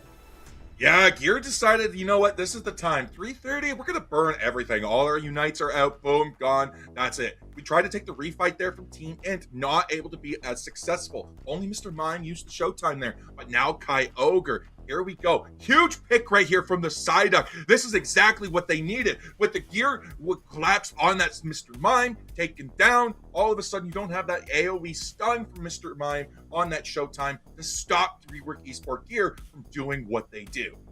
Yeah, and I noticed there the Darkrai actually using an eject button just to get out of the Rock Tomb, which is probably a little too premature to do that. They didn't have that tool then trying to go up against that Mewtwo Y in that situation. And then look at this, you know, we're kind of seeing everybody on Rework Esport Gear able to separate members of Team Int and take them down one by one, easily able to clean up that Kyogre and taking a very convincing win against the third place team in the league. Yeah, absolutely. This was a demonic showing from our teams, both of them. Rework Esport Gear coming in 5-0 now. Team Int now going 3-2, but it's only the start of the second half of the season. Teams do have to lock in, but there is still time there, Husky. And we have another awesome set coming up your way. Don't go anywhere, because Los Duros versus Rework Esport Core, the sister team of Rework Esport Gear, going to be coming up. And we're going to go take a quick break there. So, Husky, don't go anywhere. Grab a snack. Come on back, because we ourselves will be right back.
Hello and welcome back. We are coming right back in here. Not too long of a break. We told you it wouldn't be that long. It would be quick. So now we're back and we keep our promises. We've got the next match ready for you here. Rework Esport Gear versus Los Duros. I believe we're going to take a look at these two teams. Yeah, absolutely. Rework Esport Gear, a second place team coming up against Los Duros here. Going to be the next one. So we're exactly excited. Yeah, sorry, Rework Esport Core. Man, I'm getting my words mixed up today. Listen, that's their fault. They had named themselves so similarly, one word off. But Rework Esport Core going to be coming in with Cascade, Dodo, J-Pa, Azalito, and Aaron. Coming in with some fantastic placement. Top 5 in EUL and UCS across the board there. Top 5 regionals in 2025 and top 2 even of the UEC in 2025. This is a strong team that you're going to have to be coming up against. And this is your second place team right now. Both Rework Esports up there in that top 2. And this is the second place squad. Very, very strong team. But let's take a look at Los Duros as well. This team is one of my favorites to watch. They're just so fun and scrappy. They're very, very consistent squad, and they have so many picks up their sleeve. This is Elise, Oscatar, Danny, Albernoa, and No Way Jay. Currently your 4th place squad, but have accolades such as top 8 EUL, top 8 UCS across the board. They're such a fun team to watch. Probably my personal favorite in the league. I'm always rooting for this squad. Yeah, listen, Oscatar scares the bejeebers out of me. I never want to see that guy on the other side of it. You know, yeah. I don't care what's in their hands. It's terrifying. Albernoa, that's a support player that knows what they're doing. Opa is one of the scariest Pokemon I've seen them on, but I dread to see what they can do with a Psyduck. Yeah, they are they are absolutely insane, and there's so many Pokemon that they have on their roster, and it just makes them such an interesting squad to watch. But Rework Esport Core currently 3-1. I mean, they're going to be the team to beat for this squad. So far, no surprises. The Charizard Y plus the Blastoise ban, very, very solid. Yeah, Danny looking at that Umbreon there is kind of looking juicy. Juicy to ban! Get it out of here. We don't want to see this thing at all. That Shield Stealer gotta go. U2Y! Nah. And Leo is going to be looking at Mega Lucario because we don't care about Mewtwo-Y at this junction. Yeah, Mewtwo-Y just such a solid pick, but I feel like it's not enough to be banned unless it's like really somebody's absolute ridiculous, but yeah, unless like somebody specific plays it. But not surprising, list of bans here. We've got Mimikyu and Psyduck rounding it out, so we won't be seeing that devastating Psyduck, but we will have to consider what we might be seeing for Los Duros, who's got that first pick. I mean, Mega Gyarados is on the board, plenty of strong first pick options. Could be the Surfetch'd here. Albernoa considering it. They got an interesting item set on there, but it is going to be Oscatar on this Mega Gyarados. They were like, Peking duck with a little side of leek or tuna fish. They're in the Slashini style. No, they're going tuna fish. Oscatar on Mega Gyarados going to be running it back. Baru, Azalito, do they care? No, they quickly lock in Crustle and that Vaporeon. 2 very strong tanks. That's going to have Gyarados running for in fear. Yeah, not surprising. Once again, we've got Vaporeon now. Vaporeon, a pick that hasn't had much of a high win rate, but it's still very, very solid because it can do both damage and it can heal. It can have CC. I just got my green ribbon on it the other day. This thing is so much fun. But on Los Duros, we've got the Trevenant coming back with the Vanguard Bell. I really think Trevenant's always been good, but the Vanguard Bell just kind of made it resurge in terms of its versatility. Now, we did see it play as that carry in the top side there in the last set there. We saw it with the Curse Hornleech Bill. I'm wondering if we might go into the Woodhammer there. Hornleech with the Woodhammer. That's 3 stuns, 3 potential opportunities to trigger that Vanguard Bell. So could be an awesome opportunity there. But Los Duros going to lock in Danny on the Mewtwo-Y and you on Darkrai. And Danny, such a fun player to watch on those attackers. They've got so many options, but Mewtwo Y definitely one of the best ones. Darkrai, another solid pick here, and we've got the rainbow composition for Los Duros. We've got almost rainbow composition for Esport Core. You kind of can consider Vaporeon as a support in this situation, but this Talonflame pick is going to be really interesting because you can just go and target the Mewtwo Y the entire time. The question is going to be, can it really compete against something like a Trevenant that's going to be protecting a Mewtwo the entire time? It's also a powerful off-laner, too. That mobility is going to be strong there for the side of that Talonflame as well. Get a huge cap in, get a huge score in. Cascade onto that Blaziken as well. Going up with the Mew on Aaron, that is going to be some double secure shenanigans that's going to be coming your way. That is just cool. We have to really watch out on the side of Los Duros because they don't have much in the form of secure. They got the rip, but they don't have the secure. Yeah, they're just going to have to focus on winning team fights. And the team fight is also on Rework Esport Core. You know, it's not like one team focuses on team fight, one team focuses on secure. You know, you've got both teams really heavily into this team fight kind of aspect. They're really going to be scrappy. They're going to be fighting with each other the entire time. And the question is going to be, who's going to get ahead early? Because whoever's getting ahead early, whoever's got those levels is going to have a huge advantage in a lot of these fights. Yeah, but here we go. Ready and go. We're ready to begin that game. Game number 1 of Los Duros, your purple team, Rework Esports, or your orange team. As we get this underway, Darkrai into the central lane, followed by the Fletchling. Yeah, Fletchling in that central area. I mean, the Speedster's heading into the central area the way Arceus intended. But we've got little Princess Mew. I love that hollow air for Mew. So cute in her little dress. But we've got now an invasion here for Azalito going for this red buff. And nobody is any the wiser. They're just going to be able to easily take that and head to the top path while Los Duros trying to get some stacks in for that Magikarp. Stealth mode! But no! Albernoa comes in and says, you can't evolve just yet. That's my Baltoy. But Rework Esport Core comes class and says, no, that's our Magikarp that we just claimed for you. Captured it, sent it back, because we don't want it, we don't need it, we just need evolution. Yeah, they just want to make sure that they're getting online soon. We've got the level 5 now on the Darkrai. I imagine we'll see that Shadow Claw, and that's what we will see. Now, unfortunately for Oscatar, not quite at that level threshold on the level gauge to get to that Gyarados, but they're going to be looking to try to move in on 2 here. If they can pick up an assist or a KO or even get some more points in, it's going to be able to tip them over the edge for that evolution. We're starting to get points in for the side of Los Duros. It's going to help put them ahead there. We do have first of the level 6s there for the Fletchinder there. Darkrai trying to catch up, not able to do so. Remember, it was set back by Azalito on that Vaporeon there. And so that's going to actually set it back massively. 820 now, Hope of Portals comes in. Magikarp is now evolved into the great blue fish there as it looks to try to take down Rework Esport Core. Yeah, that's going to be big for them. They only level 4, but they're still going to be able to do some damage here. They get all their moves as soon as they evolve, but no, they have to waterfall away here. Great damage here from Combuskin and this Vaporeon, and now they're chasing down Oscatar. The Focus Band pops. It's not going to be enough. They will get taken out.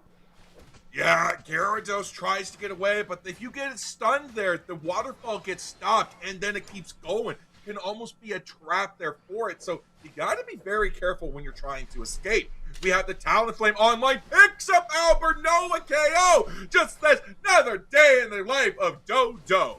Yeah, that one's definitely a solid pick there. We've got now level 8 on the Talonflame, not quite level 8 on the opposite Speedster, but both teams kind of considering just going between the paths here. 3 members of Los Duros up in the top path trying to make something happen. Now my cat's walked in front of my screen. I can't see anything. What's going on, Jonathan? Oh, we got scores going is what's going on, Husky. Huge points raining in, bringing that pad down to 8 points there. Sorry, can't count. 9 points, 71 to 48. Rework Esport Core now behind on the points there, but they are ahead on levels. The only team with a Unite move in the pocket. Blaziken closing in on that level 8 as well, but the rip on Regieleki has begun. There goes the Gyarados trying to keep the Blaziken down. Overheat is charged. Boom! Blaziken grabs it! Ooh, it was a little bit early there for a second on Rework Esport, but they were still able to get that secure, and also taking the objective in that bottom path. Talonflame able to get the Registeel, and Regieleki now walking towards the tier 1 goal zone. Doesn't really matter to Rework Esport Core. They're all over the place right now. Crustle getting their own KO in that backside and trying to take down this Regieleki is the Gyarados. They will be able to do so. Hoopa sends everybody back through, but they're not done just yet, Jonathan. Yo, Dragon, that Gyarados there, that fake dragon there is what I was going to call him there. But no, Gyarados is now in trouble, but they find the KO, take down the Crustle. The momentum from Esport Core is now shifted. It's stopped in its place. Blaziken with 32 points in. Only a Mewtwo Y to stop it, though, as Darkrai's looking to grab the central path, heading in the top. But what's going on in the bottom? Trevenant doing Trevenant things! Wow, kidnapped there, but they're kidnapped right back. Here comes the Mega Gyarados now trying to make something happen. They're taking a lot of damage, though, and that backline's not going to be enough. The Mew using a Unite move to make sure that they couldn't be targeted, and Oscatar will unfortunately go down here. Rework Esport Core off to a fantastic start, 125-80. Look at that Shedinja to avoid the overheat there. It was really good play by you.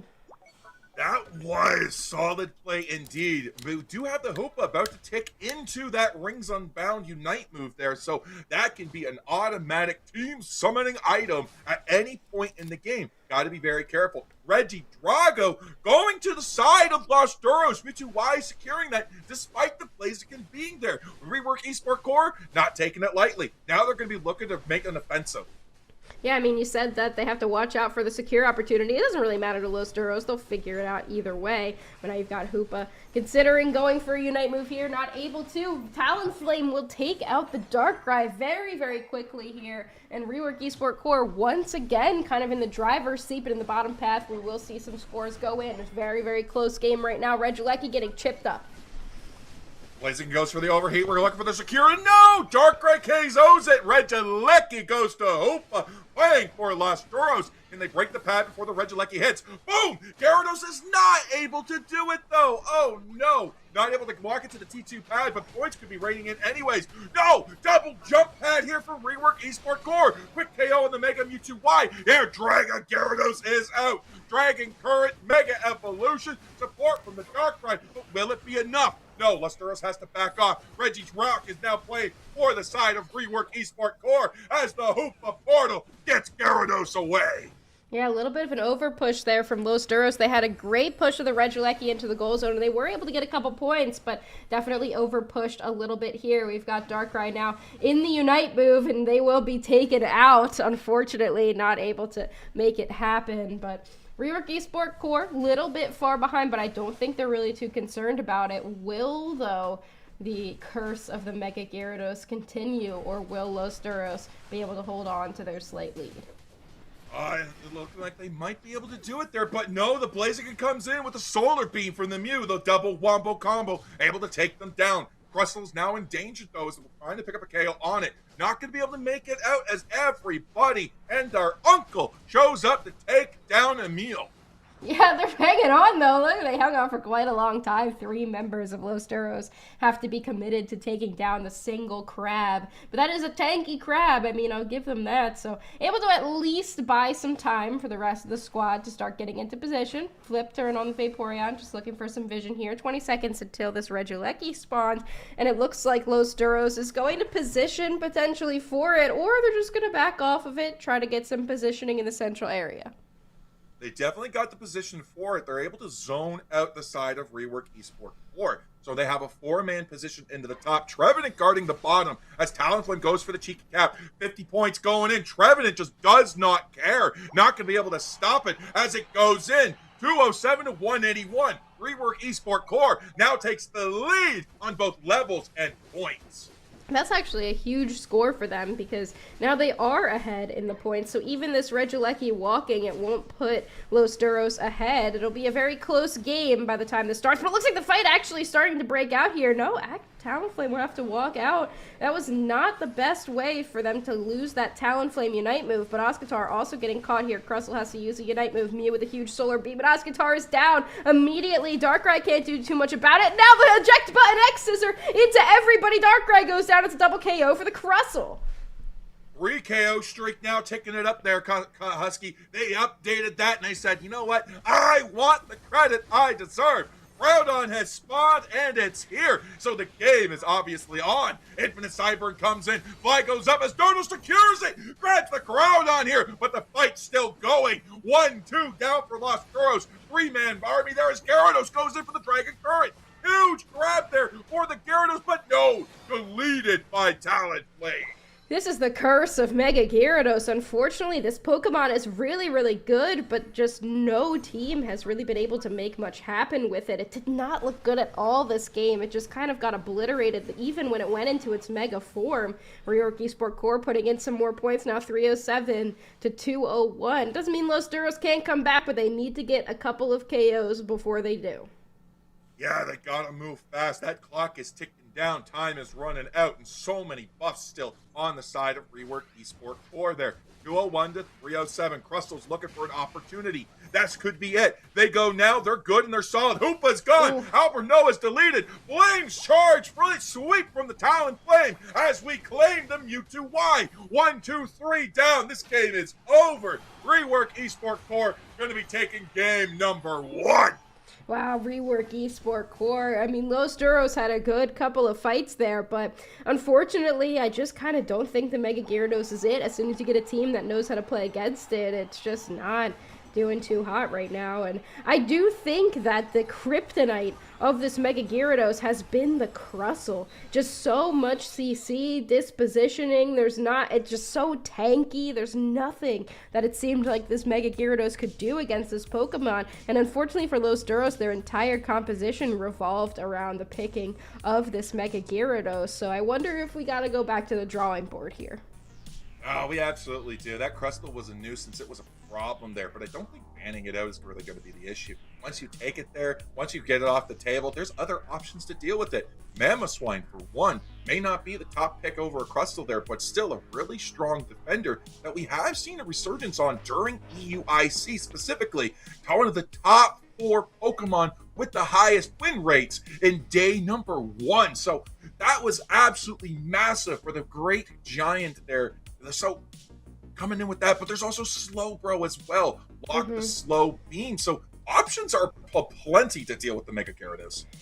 Yeah, I would love to see some Slowbro come out. You know, a lot of different options instead of using that Mega Gyarados. I just, they did some damage. They had the damage carry, but it just seemed like every fight they would Mega Evolve, and Rework Esport Core was prepared for it. They didn't really care, honestly, about this Mega Evolving Pokemon. And look at these stats across the board here. Somehow Talonflame and Mew taking like no damage, which I expect Mew maybe not to take any damage, but the Talonflame also taking 30k damage. Just, you would expect them to be hit a little bit more, but they were just unpunished the entire time. That's the power of Fly. When you go in, you have to know when your cooldowns are. It's a 12-second cooldown move, but if you hit an opposing Pokemon, halves it down to 6. So that's really key in knowing when certain moves are coming in. Psy Strike from the Mega Gyarados. We have the Darkrai coming in as well with huge grabs there. You have to know when these moves are coming at you and time it well to dodge them. And even with that, Lane Sweep is an option to use. That Unite move in the pocket of Talonflame. Yeah, it was great. I mean, I thought for a second, though, Los Duros had a shot when they used the Talonflame Unite move just a little bit before Groudon hit the map, but it didn't seem to matter. This was that moment I thought that the overheat was way too early, but still Blaziken able to secure that Regieleki. It was a good fight, though, for Los Duros either way, but yeah, that was a great secure by Blaziken. It was indeed, and now another Regieleki comes up. The Blaziken goes for it, but this time Los Duros was ready for it. We get the setup, but we just instantly delete it, take it down. We knew what was happening. Boom, double KO there on the Vaporeon Blaziken there. Regieleki playing for them, not able to get the points in enough. Actually, no, Gyarados did, just didn't have enough to break it. Made it a 19 over cap. They kept the push alive, though. They claimed the Mewtwo Y on Rework Esport Core comes back on the Resurgence for the revenge fight. Yeah, this was a turning point. I think that Los Duros needed to not go. They really did not need to push that, and unfortunately I think that was a huge turning point that kind of diminished their opportunities here. This was the moment where the flame sweep, may have put Rework Esport Core at a disadvantage, but the rest of the squad was there to pick it up, and there was nobody anywhere near Oscatar in this moment. I don't know how that happens, but not a single member of their team, not a single member of their support or defender options were anywhere near them. And, that could just be a macro decision-making situation. They thought that Oscatar was good on their own, but having nobody there to watch out for them, not the best look. And completely shutting him out from the side of Los Duros, shutting them out from the crowd on pit. Absolutely pivotal there. I also want to backtrack too. During the replay, we saw the Crustle go in, get the triple KO streak. How did that happen? Trouble Browser has reflect damage. When you hit Crustle hits back. And if you have enough people hitting you constantly for damage, every damage tick is a tick reflected back at you as well. So Crustle is an absolute menace, and we saw that go in there. Enlil doing a great job being able to go in as the Crustle, Rebel Rouse, get right in the thick of it, allowing the team to come in. Bludged X Scissor there. Absolute demon, absolute problem for the side of Los Duros. And let's get into draft for game number 2. Can Rework Esport Core shut out Los Duros, or will Los Duros be able to claw their way back in? That's the big question here going into game number 2. Mimikyu, Charizard Y on the chopping block. Yeah, Mimikyu gone, Charizard Y gone. We don't want to see these. Mega Gyarados, Danny says, all right, that's not the secret sauce, but we also don't want to see it. Get rid of it, get gone. Now we have to go to Enlil, who has the next band, Blastoise. Anybody surprised? Not me. What I've kind of seen from Mega Gyarados is teams are not finding success with it, but they still don't want to risk the other team playing it and having to play against it. So when they don't want to have to pick it, they just ban it out so that then, the other squad is going to get it, but also they don't have to be the ones to pick it up. Yeah, and you know what? That's fair. If you don't have a Mega Gyarados player on your team, or it's just not working out for you, you do fear it going in the hands of the opposing team, because then that doesn't necessarily mean you have the tools in your pocket to go with it. Mega Lucario and Umbreon are going to round out the bands there, but since Umbreon's gone, Rop says, give me that Crustle. Yeah, honestly, just take it away from the other side. It was so good for Esport Core previously, so they're going to take it away from them. But that does mean that Esport Core continues to get their Vaporeon. Plus, we will see the Psyduck come back onto that side. So Psyduck banned previously, and now we're going to be seeing it come into this game. Now, Danny taking away the Mew. That looked really good previously. And will we see a Blissey come out is the question. We haven't seen it quite yet, but it's still a really good pick, and there it is. Yeah, Blissey, Safeguard. Surprisingly, it's like one of the most broken supporters in the game, I find, to help avoid CC, provide some HP. It's fallen off the radar a little bit there, but Cascade and Dodo says, you know what? We're unique, and we got some unique picks in the pocket there. We're going to lock it back. We're going to run it down. We're going to go with Surfetch to psych the casters out as we lock in Miraidon. Yeah, Surfetch, the other one that was banned previously and getting able to come, or no, it wasn't banned in that last game. It was banned in the previous set, but now this squad is going to be picking it up. Cascade on the Leak Duck here. And Miraidon, another really solid attacker. They don't really seem to care much about the Mewtwo. Why? They just don't really want to play it, so Miraidon going to be very consistent. Oscatar going with the Machamp that we saw do really well. And look at this. We will be seeing an Absol. Absol there is going to be absolutely demonic, I hope. Coming in on you there. Great central laner. Great critical hits on it as well. Very high chance to hit those. Massive damage. You don't want to underestimate this. Dodo running back to Talonflame again says, you know what? This is the secret sauce that we need to run. This is what Rework Esport Core is going to do. Aaron on the Miraidon has to watch out for Oscatar. Oscatar is going to be gunning for them. But Cascade is also not immune to the clutches of Machamp on the submission as well. So either way you swing it, Rework Esport Core, Los Duros, these guys are in for a really rough ride. Yeah, the Machamp is going to be an interesting one. You know, you can really set up this Absol, and I wonder if we'll be seeing, I imagine Pursuit. We've got the Charging Charm on, so a little bit of extra speed, but I wonder if we'll be seeing Sucker Punch or Psycho Cut. You know, Psycho Cut kind of giving you that extra damage, Sucker Punch allowing you to avoid some CC. You get some unstoppable with it. I love Absol. I've been a huge fan of Absol for a long time. I'm a speedster player, so I love picking up different speedsters, and Absol is very versatile, but doesn't always seem to be one of those top picked Pokemon, especially when you have things like Talonflame out that just, and Darkrai that always seem to be the better speedster choices. And so will it be able to deal with this Talonflame? Will it be able to be set up with that Crustle on their side to be able to do some big damage? I mean, too, yeah, it's going to be awesome to see. And it's also going to be important to note, this is not Groudon coming back. That's the locked-in map for game number 1. Teams want to run it back on Kyogre. So we're going to be bringing that monster back into the field here. But Los Duros, your purple team, sending Absol to the central lane. Rework Esport Core, your orange team, sending the Fletchling. Yeah, we're seeing the Absol in their summer bathing suit wear, which is, you know, for me, currently snowing. I think you were saying that it was also snowing for you. So, yep. You know, Absol, just imagining what it'll be like in a couple months when maybe we can put our bathing suits back on. But stylish Pokemon, nonetheless, up in this top path Surfetch trying to get something done. It's a good top path option. I feel like a lot of teams are starting to consider either central area or in that top path role. Look at this Vaporeon taking a lot of damage. Mew looking really solid early. Yeah, I mean, that we are doing great work there on the Vaporeon. We had an invade last time, really successful there. Weren't able to find the evolution early on, but that could be changing this time there. But no, they have to back out because we have the Absol coming down. We got the Fury Cutter tick on the Eevee. We're running it down. Miraidon's KO'd. Absol's on the hunt, looking for the Eevee. Finds it and says, yum, yum. Yeah, Absol early game can really just try to run it down here. They will be able to avoid the Talonflame with that acrobatics or whatever it is in that early move, but Pursuit just so strong, trying to get some resets on that move, but now they're very, very low, and Talonflame will get the last laugh here. The dark Pokemon of Absol will be falling to the flying type. But now Mew also picking up a KO. The Talonflame will be going down. Double KO for them. They're going to try to make it 3. But no, they're going to get chased down here by the Miraidon. And what a scrappy fight here in this early game. Yeah, Miraidon said, too many have fallen to your beams, and I will charge you back.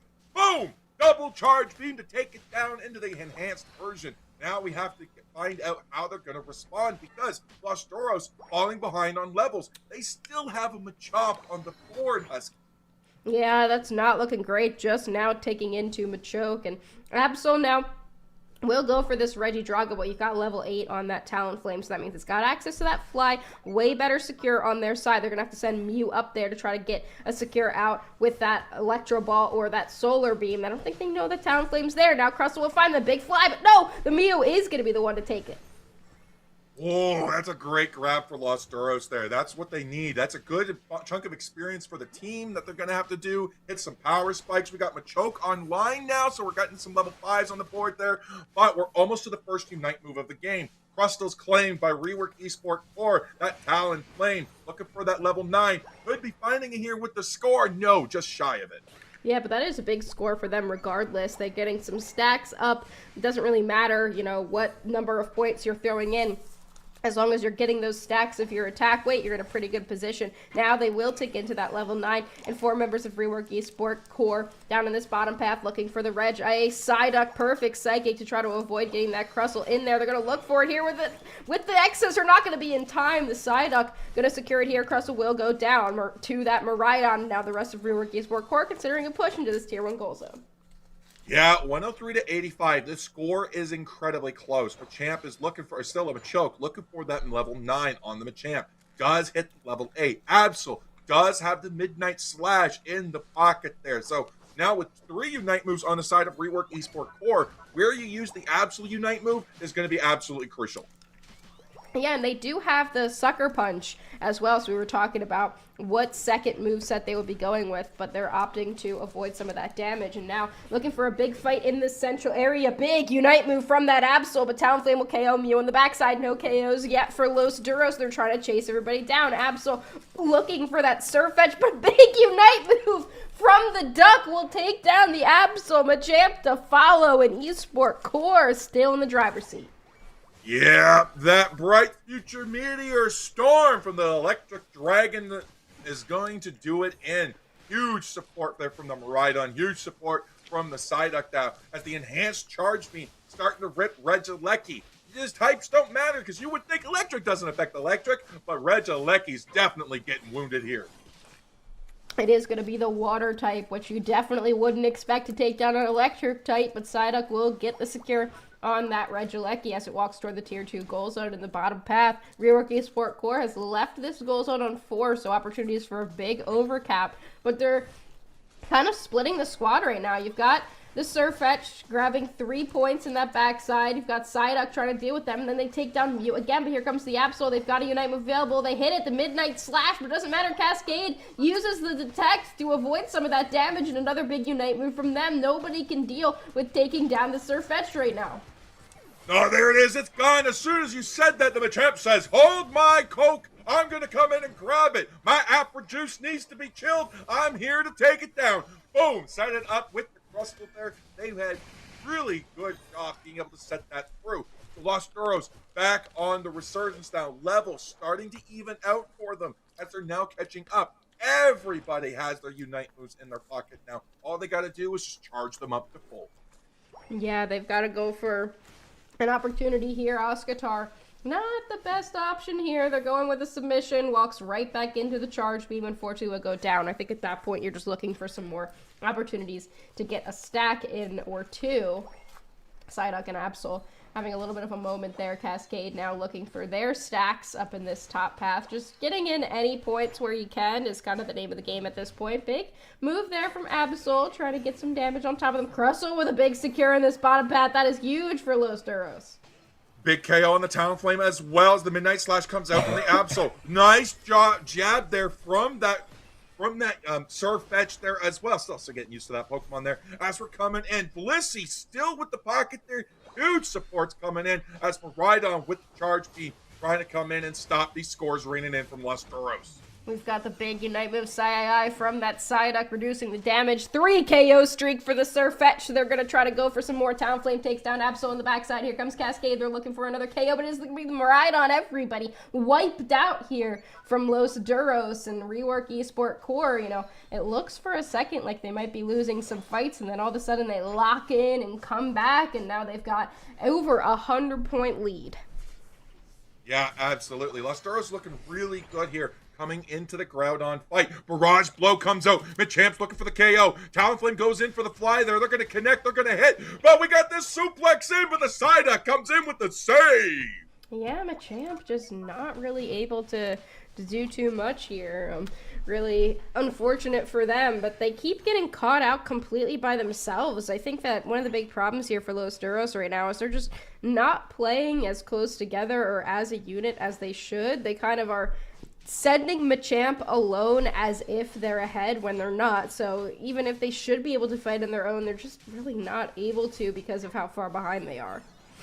Yeah, they also used the Barrage Blow at the 3-minute mark. That is not a fast Unite move charge. Hopefully we're able to find some quick scores, able to get that charge back up there. That's the only way Machamp is going to have it back in time. To go for the 5 score, not going to be enough. Machamp has to backtrack, try to collect some of these points there for the Pac-Man there, but there's no time. With our Rework Esport Cores, go for the fight. Boom! Huge damage coming in. Psy coming in for the mitigation. 2 members down for Los Duros already. Crustle and Blissey absolutely gone, but Machamp's on the hunt. There we go. Submission coming in for the suplex there, but the KO finds them. Miraidon with the Psyduck just says, ain't no way that's going to happen. But Psyduck goes down, but Mew is clapped back by that Sirfetch'd Miraidon combo, and now they turn on Kyogre. Are they going to be able to take it down before this Crustle can get in? They do have a Unite move, Rock Tomb, but no, it is going to be the Sirfetch'd to get the secure, and it's going to be Rework Esport Core all day, and they're going to be trying to get some more points in. They're already in the score lead, so the question is, are they going to be able to hold on to it, or will Los Duros be able to come back and pick up some buffs? And it doesn't look like it right now, Jonathan. 229 to 163. There's still over a minute left on the clock, Husky. There's still time. Los Duros has to play it smart. Again, Rework Esport Core is in match point position right now, so everything's on the line right now for them. Flame Sweep comes in. Talonflame goes in. Finds the KO on the Mew. Blissey is low. Going for the egg heals. 6 seconds left on the Kyogre before the pads turn on. Yeah, wow, they're going to be able to... They're not even worried about putting their points in just yet. 46 into a big hundo burger there for Rework Esport. Or never mind, the Miraidon messed that up for them. But it doesn't matter because everybody from Los Duros has fallen. And what a game there for Esport Core. I mean, Los Duros found the Vaporeon. They thought they might have a catch, but just immediately the entire team converges. Absol just getting caught there, has to go back, and then Blissey uses a Bliss Essence on a Pokemon that's not even in the fight, and unfortunately for Los Duros, they will fall here in game number 2, getting shut out 2-0 by the second place squad, and Rework Esport Core will be moving to 4-1 on the season. Yeah, Los Duros had a really great showing today. A lot of good stuff, but unfortunately, not able to clutch out the win. Rework Esport Core going 2-0 into this set with a fantastic Surf Fetch, claiming dominance on the field. 697 to 163 here for Esport Core. What a game from them. I am interested to see some of these stats as well from this team because it looked really solid. Look at this, 12 KOs on the Surf Fetch, 11 on the Miraidon. This entire game was just in Rework Esport Core's hands. Cascade coming in with 12 KOs as well. 18 assists on the hands of Azalito. Psyduck was everywhere on this map, ready to go. And Leo coming in with 12 there. For the side of Los Duros, Danny's going to be picking up the MVP. 6 KOs for the Mew, with Rops coming in with 7 assists as well. Massive plays from these two players for the side of Los Duros. Yeah, I mean, they played pretty well, but it wasn't going to be enough against this squad. They had such good coordination the entire time. I mean, there's only so much Danny can do. There's a lot of damage, but not going to be enough to take down the squad. 126,000 damage for Surf Fetch. This thing seems to be looking pretty crazy. I mean, this is my first time seeing it in a competitive setting, and it's looking really, really good as a top path Pokemon contender.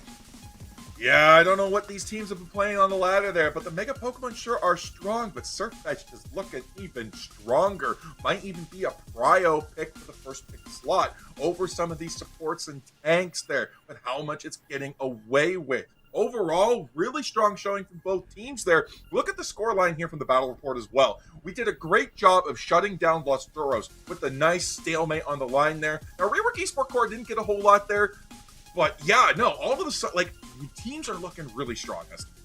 Yeah, they're looking really, really good here. Rework Esport Core, Los Duros, everybody in those top couple slots are looking fantastic right here. So, but we still got some more Unite left to play, and we've got some interesting sets coming your way very soon. So don't go very far. We're going to take a quick break and be back very soon.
your turn. Whoa. We are back! And guess what's on the docket? Phantom Forces versus Italian Diff. He got a huge set coming for your way there. Italian Diffs was there for your grand finals for the mid-seasonal of this season of EULM. So this is going to be interesting to see how Phantom Forces is going to be able to deal with them. Yeah, I mean, both teams are 0-4, but like we saw earlier, that doesn't really say too much about these squads. Let's take a look at our first squad. Phantom Forces made up of the following: Ma, Paggy, Average Carry, Kaya, and Kekogami. Yeah, good tops along the way as well. Top 8 UCS across the board. Couple top 8 16s in EUIC 2024. And a huge last Italian pure mage in the game for Average Carry. Not a title to be taken lightly. Yeah, I mean, it's true, but we've also got Italian Diff, who's using the Italian name to try to try to diff the other side. Well, let's take a look at this squad as well. Or no, their roster was changed or something, so we don't have a graphic of them, but definitely a really solid squad. Maybe Shiv can correct me on that as well, but really solid squads. They're 0-4, but there has been some roster changes, I believe, with Italian Diff, so we could be seeing an entirely different team than what we would expect an 0-4 squad to currently look like. Absolutely, and I'm excited to see them come run it back as well today, because we saw a lot of good stuff from them as well. So, I mean, Italian Diff absolutely love playing with that Mega Lucario and Mewtwo Y there. So they're fairly aggressive. Most of their fights, they prefer to go deep in enemy territory, set up their ambushes and stuff. And honestly, what I love the most about this team is they're not afraid to make the big trades that they feel they need to make in the draft phase. Yeah, I'm interested to see how this draft phase ends up going, because both of these squads have an interesting way of approaching draft that, you know, kind of focuses more around picking out and banning out like the best Pokemon in the game right now, rather than going for any specific strategy. They just kind of play what they're good at and what's currently good. So it's interesting to see, but both being 0-4 squads right now, that means that for one of these teams, that will be changing. And I think that both of them really would like to see that number go up on the left side of their record. Yeah, unfortunately, in the game of Pokemon Unite, there is only one winner. Even in the event of a draw, there's methods to determine the winner. So, one team's going to be walking away 1-4, the other 0-5. Neither team wants to be that. So, when we get underway, it's going to be absolutely maniacal to see what they're coming out with. The Italian Diff, though, even crazier. The entire mid-seasonal, not a single ban, at least of what's on stream, of Mega Charizard Y or Mega Gyarados. Yeah, they're, I guess, confident in playing against those Pokemon. And from what we've seen from Mega Gyarados, I honestly, I'm not impressed. It looks good sometimes. It's not great if you can make sure that you get ahead of it. So I don't think that some of these squads are very scared of it, and they don't really care to bother picking it up and playing it either. I think that it really just depends on the team, and it depends on what that team is comfortable with. But that very low win rate from Mega Gyarados is, to me, it's looking like that makes some sense right now. It honestly feels like the people don't want to waste a ban on it, but they're also forced to pick it and bring it into the game. And while it does good things in a game, it seems like they're not like quite comfortable on when they bring it in. They just don't want the other team to have it because they're more scared of what the other team is capable of doing with it. So it's one of those Pokemon that has that 0% win rate there, but it's probably because teams are too scared to let it go to the other side, and so are bringing it in when they're not quite as comfortable with it. Yeah, nobody wants to play it, but nobody wants to play against it either. It's just, you know, the way that they've released these Mega Pokemon has been something that I've always been outspoken about, and I just don't like it. I don't like how they've incorporated Mega Pokemon. They're just better versions of the exact same thing, when they could have done something so interesting with it by just letting you buy the Mega Stone and the regular license can Mega Evolve if you want to sacrifice an item slot for it. They could have made it so good, but instead they've made Permaban and Permapick Pokemon that are just kind of disappointing, honestly. But we'll have to see if these teams are able to make the Mega Gyarados work. So far we've seen nobody wants to deal with Mega Charizard Y, and nobody cares about Mega Charizard X. But there's also Mega Lucario, which I feel like looks good sometimes, bad other times, depending on the day. Yeah, the difference is teams are able to pull wins off with that Pokemon. Mega Lucario is a fantastic brawler. Lots of good sustain, capable of 1v4ing entire teams. So you can't underestimate this Pokemon. We've seen it be clutched out right at the end and just go toe-to-toe with some of the strongest brawlers in Blaziken, Ceruledge, even Buzzwole. Yeah, I mean, if you set it up the right way, then Mega Lucario is absolutely unreal. And you were saying that Italian Diff enjoys playing it, so we'll see what it ends up looking like here. Game number 1, Crustle Ban out the gate. Yeah, right there. We want that gone. That is a ban on S-Stark right there. Crustle is a diabolical Pokemon in their hands, but Voxel claps back and says, you know what? No Meowth for you. Do Phantom Forces play Meowth? I'm really not sure. We haven't seen much of it. It's a permaban still in the ranked ladder, but not necessarily in competitive play. I feel like it's barely been touched. It's pretty decent, but it will be catching a stray here. Vaporeon and Mimikyu also catching strays, being banned out. No Mega Pokemon on the board yet there. Giampi is now looking to ban out possibly Mew. And this is what I mean. Phantom Forces, no. Italian Diff doesn't ban Megas out. Italian Diff goes through, doesn't ban a Mega out. Now everything literally is on the table. Augie, not hesitating. Charizard Y in their pocket. Yeah, I mean, there's a lot of broken things that you could pick right now, and a lot of them not being banned, so they gotta pick one. It's gonna be Mega Charizard, and that means Italian Diff is gonna get control of that Blastoise, which I would be very surprised if they don't pick that up. They did lock in the Mewtwo Y, considering here this Blastoise, which I personally think is the best Pokemon in the game right now, and yes, that is gonna be locked in. I mean, Mamoswine's still on the table, Slowbro's still on the table, Trevenant still on the table. Lots of options. What's else? Psyduck, and yes, Kaya, we do have that Suicune as well, but Kekogami says, give me the Slowbro. I'm going to run this guy, and we're going to lock down. Kaya says, let me in there. Those infinite ice spikes are going to come your way and freeze you into oblivion. Yeah, they're gonna pick up that Suicune, a Pokemon that's always been good, but we kind of saw it fall off after some recent nerfs. So bringing it back out here, it can be a damage dealer, and it can be a supporter style Pokemon currently rocking the EXP share. I do like the Slowbro pick as well. I think you've kind of been like advocating for the Slowbro this entire time, so we'll see if it does pretty well. Psyduck, Mega Lucario on the other side, and here comes our Leak Duck making it back in to this set. Yeah, Leak in shield and hand, ready to cause mayhem in the hands of Lou. Meanwhile, Average Carry ready to put that title to the test, coming in with an Inteleon against Giampi there. Keep running.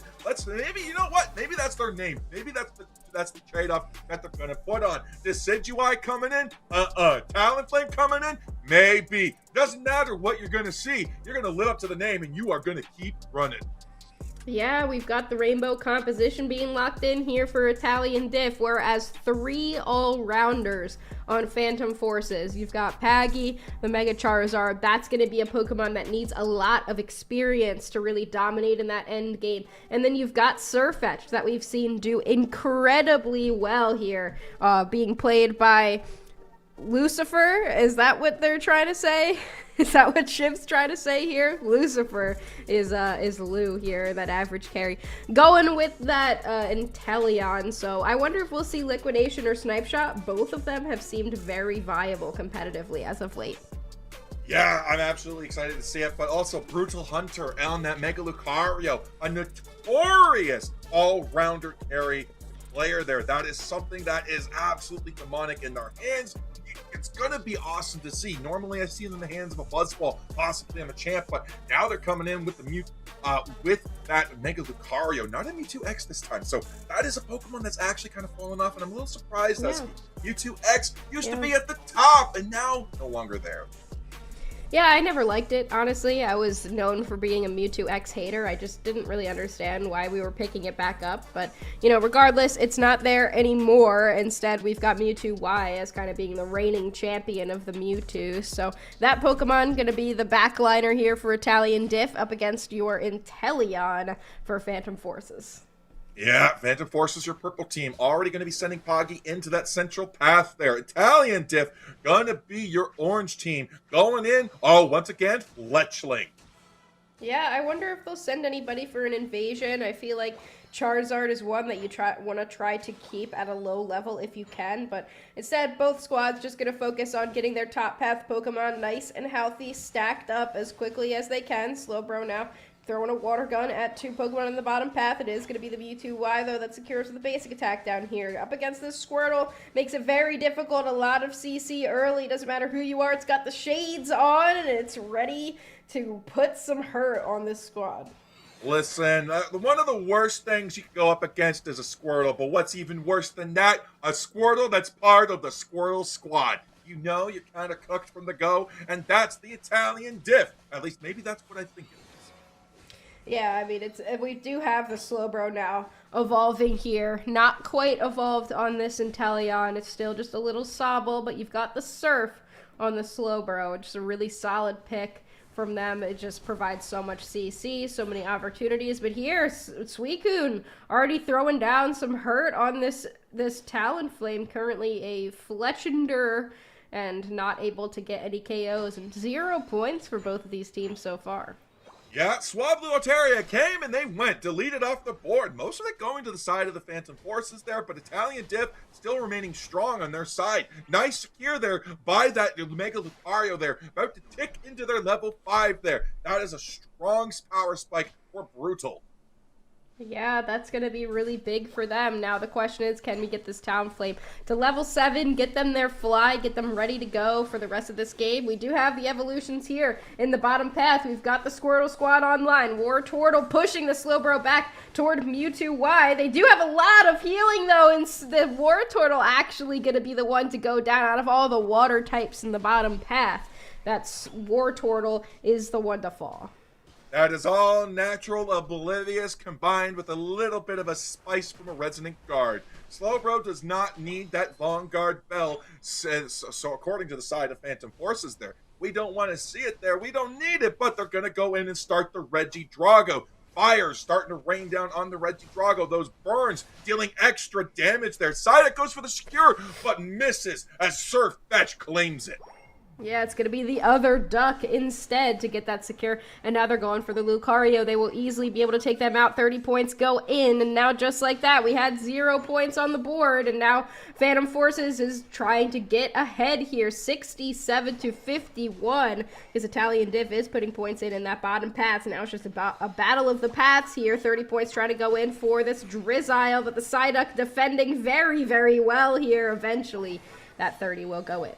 I mean, that 30 is huge experience for the Inteleon. As we saw, that was the evolution. Slowbro trying to hold the bottom lane there, trying to stop Blastoise from the evolution. But the claiming of Registeel, it's captured. That experience going to Blastoise, pushed it over 7.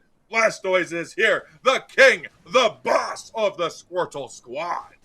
Yeah, we've got Surf v Surf here in this bottom path, and we've got Whirlpool for the Suicune now hitting that goal zone, and there's the Mega Charizard Y. Paggy gonna push that Regieleki into the goal zone. Huge snipe shot will hit the Psyduck. That's gonna be a lot of damage. Psyduck will go down, and the points are gonna be raining in. Talonflame will KO Inteleon in the back side, but I don't really think Phantom Force is too concerned about it. They got what they needed. They got the Regieleki.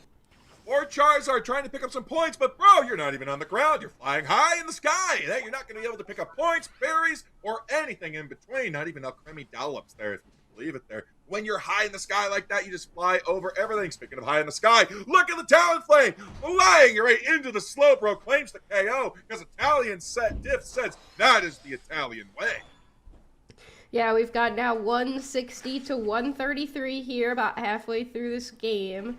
And both teams now just looking for some experience. It has been interesting to see the way that they're both fighting. It seems like, when you've got Mega Charizard Y online, the fight is just kind of won by Phantom Forces. So if Italian Diff can kind of bait out that Unite move and then walk away and not have to worry about being in a fight, then they might do pretty well here. Instead, you've also got to consider the Hydro Typhoon for this Blastoise that could be online very easily. And there goes the Talonflame right into the back line. And Teleon goes down very quickly. And here comes the Flame Sweep. They're looking for more KOs.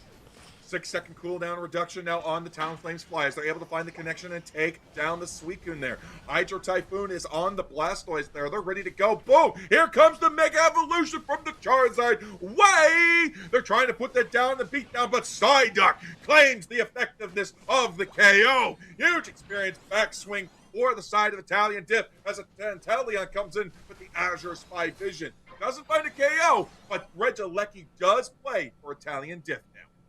Yeah, Mega Charizard Y didn't look great, honestly, in that fight. They came in a little bit late, and then they weren't really able to get anything done. You had the Talonflame just dealing a ton of damage and basically going untouched here. And when you think about it, you've got Slowbro and you've got Suicune, but what else do you really have to stop this Talonflame from getting into your backline? The Crustle was banned out, and the Psyduck is on the other side, as well as the Blastoise. So what can they realistically do here? Italian Diff now chipping down on this Registeel. Slowbro going to try to come in, but a little bit late. Yeah, there we go. Registeel, special attack buff going in for the side of Italian Diff. That's what they want. 199 to 174 here. Flies looking for the chase down. Gets on top of the Mega Charizard Y. Boom into the Flame Sweep, but Charizard claps back and says, no! Seismic sauce the whole way. Blastoise comes in with the Hydro Typhoon. Massive damage as Psyduck claims another KO, becoming that Mega Charizard Y's rival. That is a big KO on the Talonflame there. Taken out of their Unite move by the Charizard. They will easily go down. Regidrago now getting very low. Lucario looking for a power-up punch. They will be able to get it with the close combat now. We look for Surfetch trying to punish them. Not going to make it happen. Big power-up punch. But a snipe shot will be able to take them down instead. And here comes the rest of the cavalry from Italian Diff. Snipe shot hits the Talonflame, dissuades from throwing after Slowbro. Slowbro needed to use that eject run to get out. Azure Spy Vision comes in the last time he can use it before the Groudon spawn in. Huge hit onto that Blastoise there, destroying the Assault Vest shield, but that's exactly why you wear it. You stay out of combat, you're going to get that back. We kidnapped the Slowbro. We pulled him away. Out of snipe shot range. They're trying to get back, but Italian Diff says, no way. Yeah, I mean, this Blastoise plus Mewtwo Y combo is just kind of ridiculous. You have just the better Surf on the side of Blastoise, and then Mewtwo Y comes in with a big Size Strike, knocks everybody up. It's just devastating right now, and unfortunately for Phantom Forces, they've not been able to get any of their Pokemon really online, and they don't really have any CC to speak of. Surfetch caught out here. They're going to be going down. Taken down by the Psyduck, the other Duck going back to the Pokemon Center, and Regieleki now being considered by both squads, but neither team ready to commit. I mean, you could tell that Surfetch was like, all right, I'm going to accept my fate there because I just took a look at the time. I could try to get away. I could probably do get away, but I'm just going to waste time because there's not a guarantee I get away. Kaya Groudon spawn now, and the game is on. Here we go. Phantom Forces, Italian Diff, looking for their first win each. 214 to 199. Neither team knows who's in the lead. Yeah, very close battle right now, but if you had to ask me, Italian Diff has been winning most of these fights, so the question is going to be, if this Mega Charizard can get into that backline, take down that Talonflame, then we could be having a whole different conversation here. Talonflame is backcapping currently, looking for some points, but Suicune also peels off, and they are able to stop them. Snipe shots raining in, but hitting nobody right now. Phantom Forces does have control of the pit, and it looks like the fight going to start breaking out here. Slowbro goes down very quickly, and here comes the Mega Charizard. Why? They're trying to rain down some damage. Mega Lucario goes down here, but Blastoise hardly being damaged at all by this fire. Fire's raining down. Mega Charizard Y's looking for the KOs, as many as it can get. It knows it's in trouble if it's not able to find it. Boom! 2 KO streak for the Talonflame. Now they turn on Groudon there as well. Slowbro comes in. They're looking for a way in. We are looking there. There's the fly coming in. The slow beam hits that Mewtwo Y, but they're going still. Their rip, it continues. Surfetch is here. Can they get it? Talonflame secures it. Italian Diff captures Groudon, and now they're pushing the pads. Yeah, it doesn't matter at all. Surfetch had a chance, but you've got the fly on your side, and that's one of the best secures in the game. No Snipe Shot was available to try to rival it. Here comes Lucario with a power-up punch. The Infinite Ice Spikes don't bother it at all, and here comes the Flame Sweep. Looking for the Suicune, and they will find it. One fly killing two birds with one stone, except it's the bird killing two other things with one fly. And they'll be moving in now, putting more points on the board, and this looks to be all Italian Diff's game. Yeah, 12 seconds left. Not enough time, not enough points, not enough bodies, and too great a distance. Italian Diff taking game number 1, forcing Phantom Forces back to the drawing board. Another couple points in just to cement their victory, and Italian Diff on the way to putting a single win into their record. They'll go up 1-0 here. Take a look at the final score. We've got 669 to 214. And unfortunately, the Mega Pokemon on Phantom Force's side, that Mega Charizard Y, gonna be the one to lose this game, as opposed to the other Mega Pokemon on the opposite side. We've got Mewtwo Y plus Mega Lucario. Yeah, absolutely. Two Megas is better? 2 Megas on your team? Better than 1 Mega? And 2 Megas better than 1. Charizard Y is not the problem there. This is exactly why Italian Diff is not too concerned about Mega Charizard Y or Mega Gyarados. They don't care. They're just going to ban out the targeted stuff that they don't see. So absolutely demonic to be able to see them come in like this. Again, this is your runner-ups to the mid-seasonal tournament. They went through the winner side of that bracket from start to finish, straight to the grand finals, taking down Titans. Yeah, I mean, they are looking really solid. They had some good games earlier today, and now they're back trying to keep their momentum going. And you see now the damage numbers. Mewtwo Y looking really solid with 78,000 damage. The damage pretty consistent across the board. I mean, both teams had good comps, but I just think that Phantom Forces put way too much emphasis on Pokemon that were good instead of Pokemon that they could actually win against the comp of Italian Diff. Yeah, absolutely. Now I'm excited to see how they're going to pivot into game number 2. This is going to be a strong showing there from the side of Italian Diff as they're coming in. But let's take a quick look at the highlights first. Huge Unite move from the side of Phantom Forces. They're going in. They hit the Mega Lucario. Regieleki's connected. They're looking for the KOs, and they're able to find them. Italian Diff has to retreat. I think Italian Diff is just not super concerned about Mega Charizard, because it's only really good when it's in Mega form. So if you can just deal with it then it doesn't really matter. And we see it here, like Mewtwo just looking really good going up against the Charizard, just has so much damage on its side, and it just didn't really seem like Phantom Forces was coordinated enough to really make this work.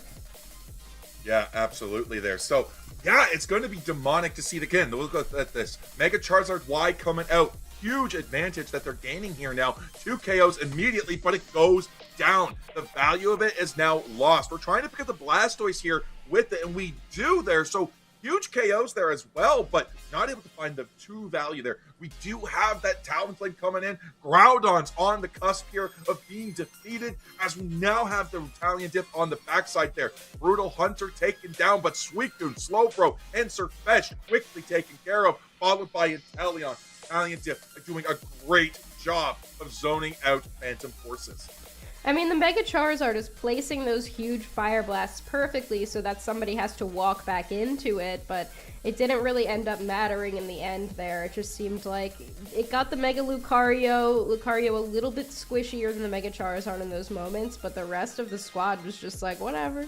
They just walk away, take down everybody else, and then Charizard's still in the air, you know, flying around. They're like, okay, I guess we'll deal with you now. And able to take them down and cement their first win. So what does Phantom Forces do here in game number 2? I mean, listen, they know the Mega Charizard Y and the Mega Gyarados aren't really threats that they need to ban. So that's not really something the Italian Diff is really interested in taking. So they're probably not going to bring it into game number 2. So those are options that are most likely on the table for them. But now it comes to do you really need to bring them, or do you need to stop them? Like, what do you do in this scenario? Because you can't just leave it there because there is always that chance Italian Diff picks them up. Yeah, I don't think Italian Diff wants to play Mega Charizard, so I don't think they care. So honestly, if you're Phantom Forces, I feel like you don't really need to pick it early, and you can wait a little bit, and even not pick it at all. Like, I think a lot of players are really scared of these Megas because they are indeed broken, but a good coordinated team like Italian Diff can figure out a way to deal with them and just play their game. They just play what they want to play. They don't want to feel forced into picking anything that's broken or super good or always picked or banned. They don't see the value in it, so they're just going to play their game instead and rely on team coordination and solid team fights. Yeah, and they opted to ban out the Meowth, which is a sure hit speedster with a lot of stuns in the pocket. They don't want to deal with that. Umbreon also hitting the ban list for them. That is a Pokemon that's capable of locking down their Talonflame. With the Mean Look, that is a sure death scenario for a Pokemon like that. Get it out of here. We don't want to see that there. Their final ban, Mew. They know Phantom Forces loves Mew. They know it's in their pocket there. So are we going to give it to them? No. We're going to ban it out because it's a problem. Yeah, they just want to play their game, so they want to make sure that playing their game means that the other team doesn't get to play their game. So they're just going to ban out things that they know they don't really want to play against if they want to be playing what they want to be playing. So here we go, game number 2, draft. This time will be on Kyogre map, and Italian Diff will be in that first pick, first ban slot. They're going to go right back to banning the cat. Yep, Meowth, not going to see any play today right now as long as Italian Diff has a say. Mega Charizard Y, though, Average says, you know what, we're not going to bring it back. It didn't do anything for it, but we are going to ban it there. So that is going to take off one of their ban slots. Umbreon hitting the ban slot. Italian Diff says, there's no reason for us to change things. We won game number 1. We dealt with your Megas handily. We're not going to swap things out. Crustle also being banned once again by this side. They would rather not have to pick Mega Charizard again, so they're just going to ban it out instead, and they don't want to give it a chance for Italian Diff to pick it up. But the question, I feel like Blastoise is still a real problem, so do you ban it out here, or do you continue with the Vaporeon ban? And they are going to grab that Vaporeon off the board. Now this time, Italian Diff is banning out their own Mewtwo. Why? Because they don't want to give it away, but that means that Mew is on the table for Phantom Forces. I imagine we'll see Blastoise first picked here. It's kind of a no-brainer. If you ask me, this thing is devastating. Yeah, but Phantom Forces was also banning out the Mimikyu instead of Charizard Y. This is a difficult situation because now Phantom Forces is in position to grab those two powerful Pokemon. But we're opting to bring out that Mega Lucario and the Suicune. We say, you know what? Not a problem. We don't care about those Pokemon. We got this in the locked in. Italian Diff now in the slot there. What are they going to lock in? Yeah, and there's the Mew, so instead, we saw the Mew banned from them previously, but now this time, Jampy is just going to pick that thing up with its little fireworks in the background and Box Show on the tree. My favorite thing to see this player on. Trevenant just so strong. I'm interested in why the Suicune is being picked early in the draft. I didn't like it last game. It's got good CC, but it definitely isn't going to be picked up by Italian Diff, so in my opinion, there's no need to pick it this early. I would have rather seen that Mimikyu come out, but we are seeing it now. And there it is, the Mamoswine you've been talking about. We're finally going to see it. Yeah, I'm excited to see this. Kekogami out the Mamoswine combined with the Suicune freezes a good ice lane set up there for the front lines for Phantom Forces. This could be the difference maker here. But Blastoise has Unstoppable and Surf. Box Show with the Trevenant, unstoppable while it is in that Horned Leech. EMP just can't even touch it when it's in the Mystical Fire, or that Mystical Mirage there. But now we're going to lock in 2 all-rounders. We have the Cerro Ledge and Italian Diff open to break the curse of Mega Gyarados. Yeah, this curse, this Pokemon has definitely been pervasive throughout the day. And bringing this Pokemon out, it's got that Focus Band, Rocky Helmet. Will it be able to do enough damage to what Phantom Forces has? They've got 3 all-rounders once again. This time we've got the Mimikyu, and then they've brought out the Miraidon here to kind of be that backline range-focused Pokemon.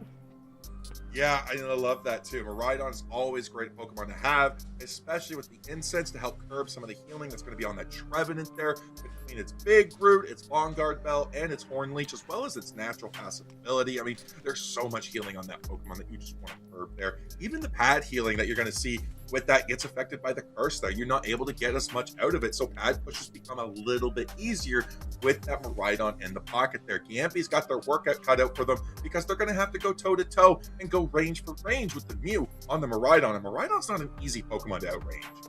Yeah, it has a lot of range, it has a lot of strong shred, it's very consistent damage, and then it's got the chase with that thunder as well. So the thunder coming down can track you even if you're trying to hide. So Miraidon, very strong choice. The Mew is also very strong, so the backliners, going up against each other there. But the interesting part is going to be these megas. We've got Lucario flopped to the other side this time, and Lucario was okay on Italian Diff last time, so we'll have to see if Phantom Forces can really make this thing shine. Yeah, here we go. Italian Diff, your purple team in match point position, sending Charcadet into the central path. Phantom Forces got to come back with a 2-0, sending Mimikyu into the same path. Yeah, we've got the Ceruledge Mimikyu, and look at this, Fox Show now. Moving into the enemy central area, seeing if they can disrupt this Mimikyu's farming and just keep them a lower level if they can at all manage it. Yeah, absolutely there. As they're coming in as well there, we're reaching our final destinations there. Suicune comes down to help the Phantom stop the Mimikyu. That's going to be huge for it, but that's also going to allow Brutal Hunter into the top to start getting stacks on the Mega Lucario. Yeah, we've got this Magikarp that doesn't have a stacking item, but it's still going to want to fight against this Lucario, even if it does go down early, just to try to use its moves, build up that gauge. Yeah, here we go. We're going in on deep onto this Mamoswine here, trying to keep the Swine up down. 6 seconds now until the 850 birds spawn in. A crucial, pivotal moment there for the teams here as this defines how far or behind you're going to be. 3-man army into the top. Ceruledge just ignoring everything, going for the score. They're like, listen, I got to get my stacks there. We don't care about the birds. My team's got it. I have faith. Yeah, Ceruledge just wants to try to get ahead of this Mimikyu because the Trevenant was disrupting it early. Even though Mimikyu was able to get its level 5, they still want to try to stay ahead of this Pokemon because Mimikyu can be so dangerous if left alone for a long period of time. They will be able to get their level 6 here, but now it's a battle to level 7. Who can get their second move first? Brutal now in a lot of trouble against this Lucario who does have its level 5. Yeah, Brutal's into trouble there because that Magikarp is still level 4. Lou is coming in there with that Mega Lucario trying to get it. Ooh. Mew with the grab KO, huge clutch KO onto the Miraidon, taking them down, leaving Suicune alone in the lane. Yeah, that was huge, just the way that they're able to swap between those moves at the perfect time, make sure that they pick up that KO. It's just such a skill-expressive Pokemon. And now we see Brutal gets online, but is quickly taken down here by the Mimikyu. They've got that level 7, they've got the Shadow Sneak, but in the bottom path, we have level 7 on the Ceruledge as well, and Mew being punished for their little Mew crimes here. Charge Beam taking them down. Yeah, absolutely. Here we go. Reggie Drago's taking a beating there. Ceruledge goes in, but Lucario's able to clutch it out. Lou doing great work, but trying to survive the burn. Grabs the Citrus Berry. Ceruledge taken down as Mimikyu goes on top of the Mega Gyarados, trying to take it down. Brutal's taking huge damage, trying to get to there, but the Flux Zone speed was not enough to match the red buff of a Escavalier.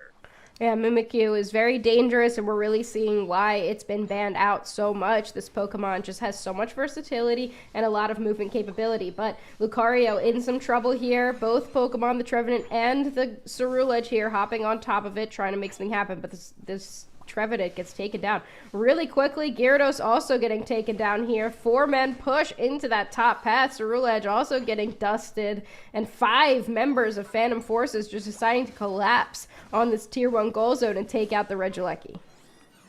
Poor Ceruledge, constantly found alone, getting caught out, trying to do cheeky stacks, doing things that Ceruledges are not typically known to be doing. You got to play around that thing because that is a powerful Pokemon in the pocket there. But Italian Diff doesn't care. They're going to grab down that Regis Steel attack, special attack buff for 90 seconds in their pocket. Trevenant going to be climbing in, trying to kidnap the Mamoswine. Teo takes down Pilot Swine, but Suicune claps back and says Gyarados to be gone.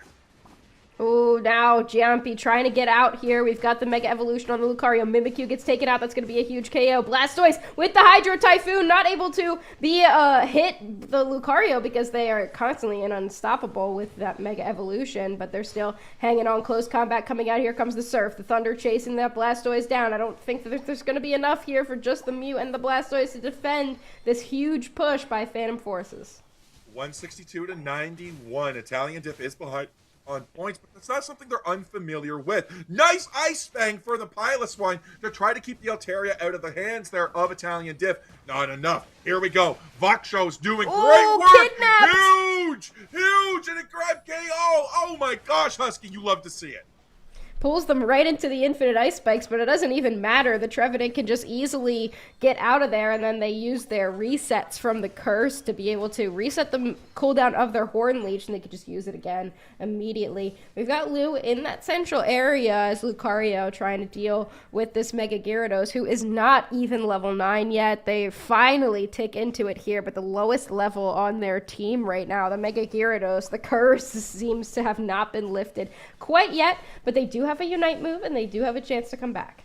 They also got 5 minutes left on the clock. We're only halfway through this match right now, Husky. There's still a lot of time to make up the difference. Now that Gyarados has the Mega Evolution, this could be a completely different game. Ceruledge going to be going to the top side there. Dodges the Shadow Sneak. Look for the 21 in. Mimikyu able to stop it by the skin of its shadow. Yeah, Mimikyu also using the Play With Me on top of the Ceruledge there. They will be able to get a little bit of a berry before getting taken out in that top path. Meanwhile, looking for this Registeel on the bottom path. We've got the Gyarados online. Here comes the Mamoswine. Big engagement here. Ice Fang. They don't have a Unite move. They will be popping it here, trying to disrupt this Mew from being able to make a Secure. Here comes the Charge Beam. The Secure is going to go to the Mew anyway. Great play by Mamoswine from trying to prevent them here, but the Hydro Typhoon is going to have the last laugh on the Big Pig. And they're trying to now take down the Mimikyu.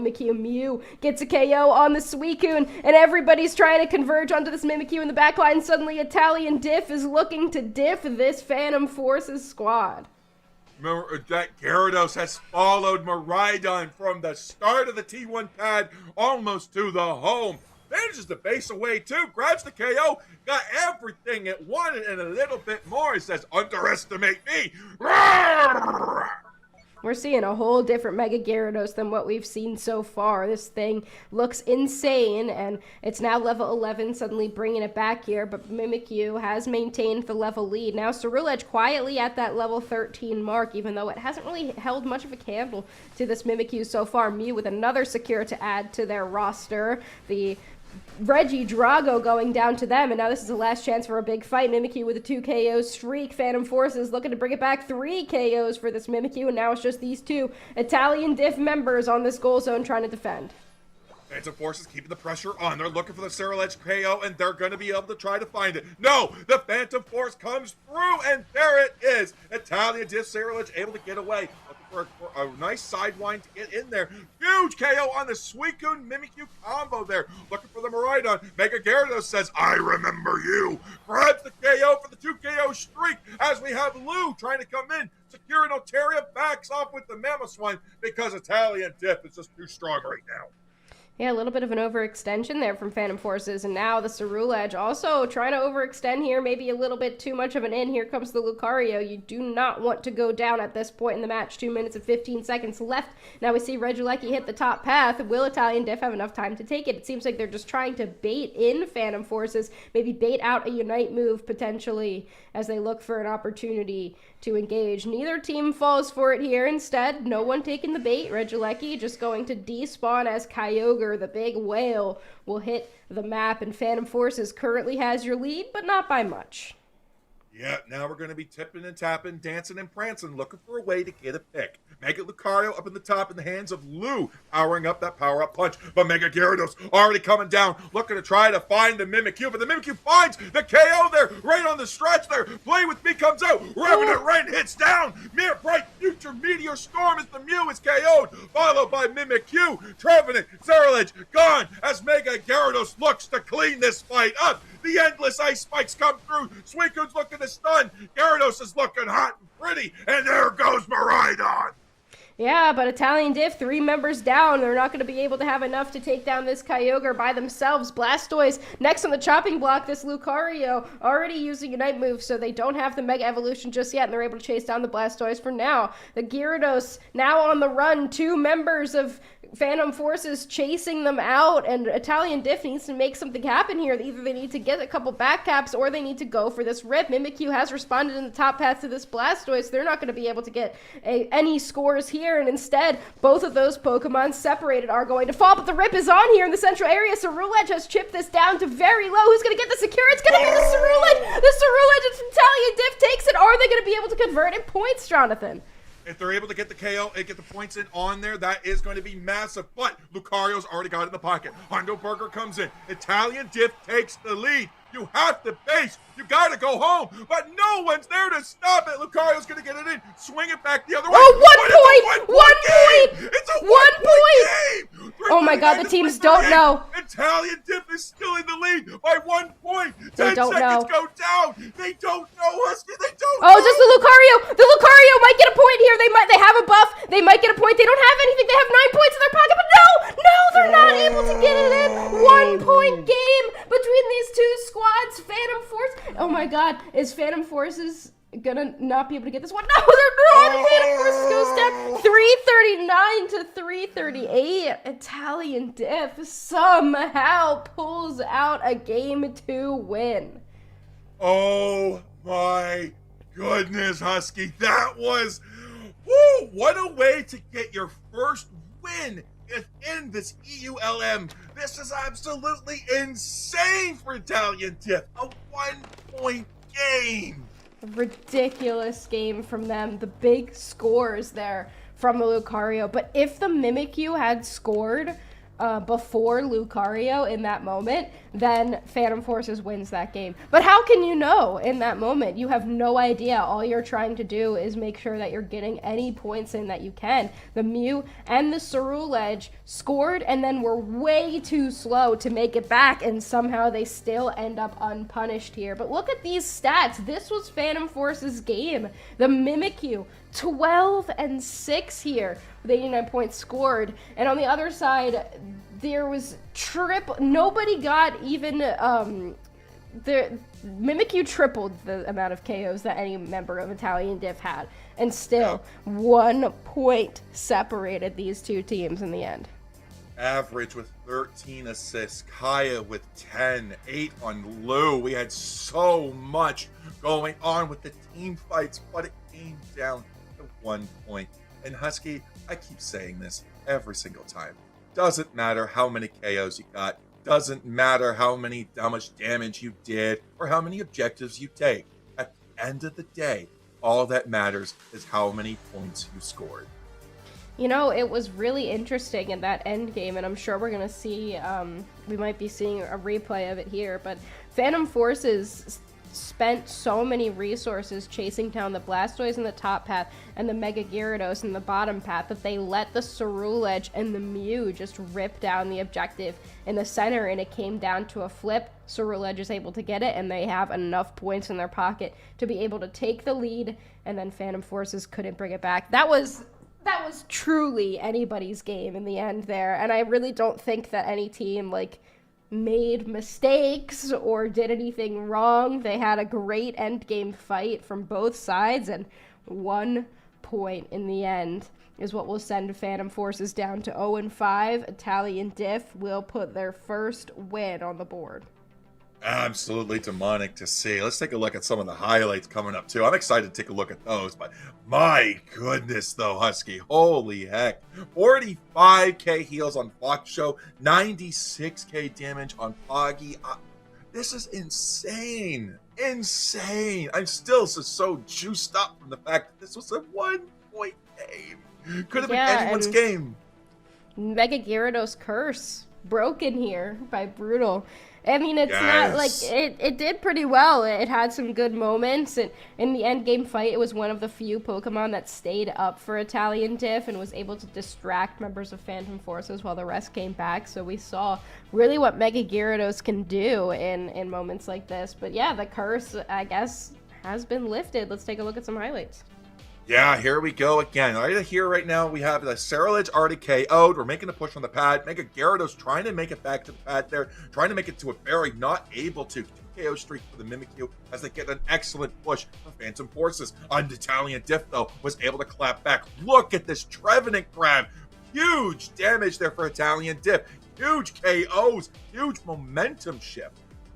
Like, if you showed these highlights, you wouldn't be able to tell who ended up winning this game. Like, both teams were doing so well the entire time. This is a great moment. The Mew just never missing a secure the entire time. Phantom Forces had a great fight here. Just so much disruption. This Mimikyu absolutely on fire. Like, if you're Mimikyu here, like, these are the worst games to lose because you know you don't deserve to lose that game with the incredible game that you had.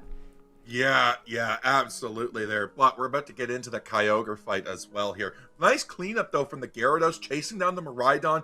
2 for 2 on the KOs there. Gyarados, absolutely the MVP in these fights. A lot of them there. Mamoswine comes in, able to find the Revenant Run comes through. This is a huge thing because we got a lot of CC coming out. Very hard to act in this moment here. Miraidon pushing out a lot of damage as well with that instant... Huge. 3 KOs, Mega Gyarados, Blastoise, and they just said, you know what? Listen, we're in trouble. We got to split. You go top, I'll go bottom. Here we go.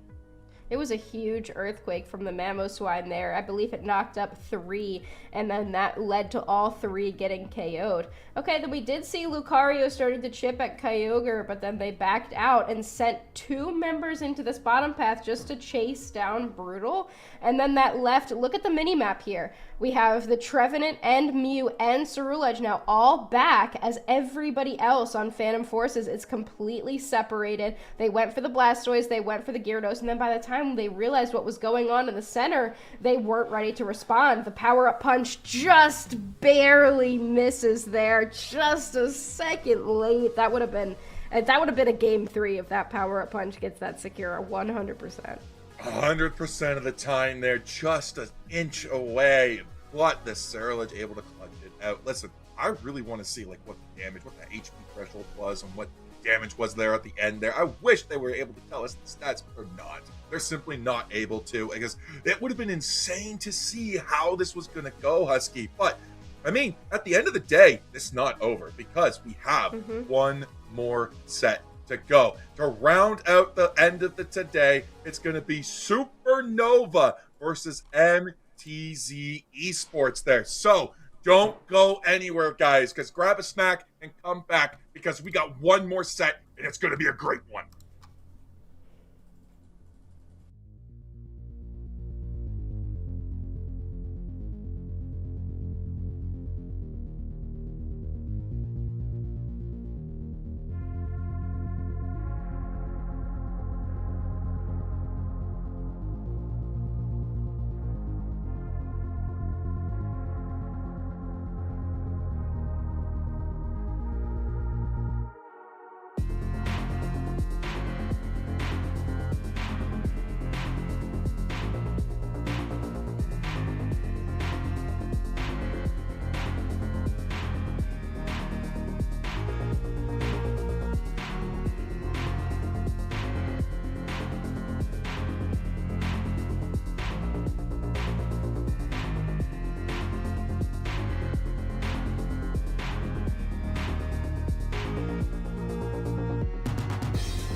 right, welcome back. Let's get into it. We've got our last set of the broadcast here today, and we are clearly not short of exciting games. We've had 3 incredible sets so far. You would not think that they've all gone only 2 games. Maybe this set is going to be the one to change it. This is going to be Supernova versus MTZ Esports. Yeah, and this is going to be a roster to, like, these are teams that are going to be massively in there. So MTZ Esports coming in there. We have Armora, Knight, MDR, Gaddy, and Haro coming in. This is a team that has a lot of great standings. They're top 13 in the UCS, top 8 in the LFPU, and of course, top 5 in your weeklies coming in. That's nothing to scoff at. Yeah, I'm kind of upset that MDR and Haru aren't next to each other, because look at their little trainer cards. They clearly need to be next to each other, but instead they're lighting up Gaddy's trainer card instead. But yeah, so Supernova is going to be a different squad. They disbanded post EUIC, so now they're going to be running with Yikes, Ubi, Teeps, RX, INZ, don't know how to say that, and Ariel. Going into this setup. So currently 2-2 for MTZ, 1-3 for Supernova. It's rings. Okay, so rings is how you're saying that one. Yeah, all right, let's get into it. We're getting right into draft here. Yeah, absolutely. Blastoise, get out of here. Mimikyu, get out of here. YouTube, no, you don't belong here. What are you doing trying to sneak into our games? Mega Charizard, why? What are you doing here? I thought we had this talk before. Get out of here. Shoo, be gone. Supernova, what else you gonna ban? Come on, buddy. Blossom, Surfetch, get out of here. Boom, I'm gonna roast you. Don't get out of here.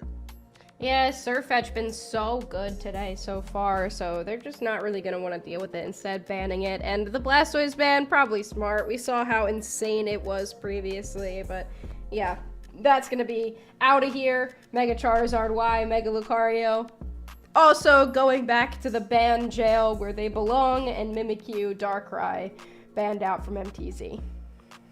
Aro's going to be bringing in the Umbreon first pick. A lot of options there. And the MTZ Esports says, you know what? Umbreon is the key here to what we want to do. Supernova says, you know what?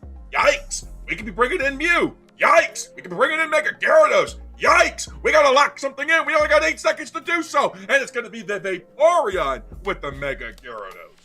Yeah, Vaporeon, great call, Mega Gyarados. We saw the curse get broken last set, so maybe we'll see it continue here as being a good pick. MTZ lining up their next pick, so they have a lot of options. Ooh, Galarian Rapidash, one that's a solid pick that we have not seen yet today. Yeah, listen, Supernova went Supernova on the mid-seasonals there as well, all right? Rapidash, one of their top pick Pokemon there. Now, that was before EUIC, and they had a roster change since then, so Rapidash may not be in there, but that's not a risk that MTZ Esports is willing to make. MDR with the Miraidon, Knight on the Rapidash, as TFs and Rings gonna be bringing in the Scyther and the Crustle.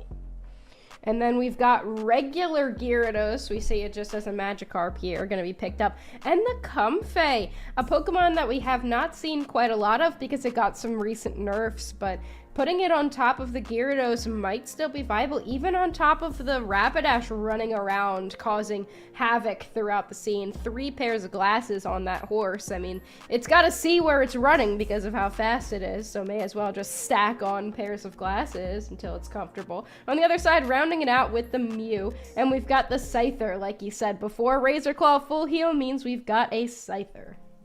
Yep, that's what my man Lobo says. I'm going to trust them what they say. If that cover comes out as a censor, I'm holding you responsible, Lobo. I hope you're watching this. I hope you're seeing. I hope you're here, Lobo. That you're doing. Yeah, I hope you're here, Lobo, and not peacefully resting in your bed. Yeah, middle of the night probably, and or no, it's not. It's like later in the evening. Yeah, it's like 8. It's like 9 o'clock for him. It's like 9 o'clock. Somewhere he just sneezed.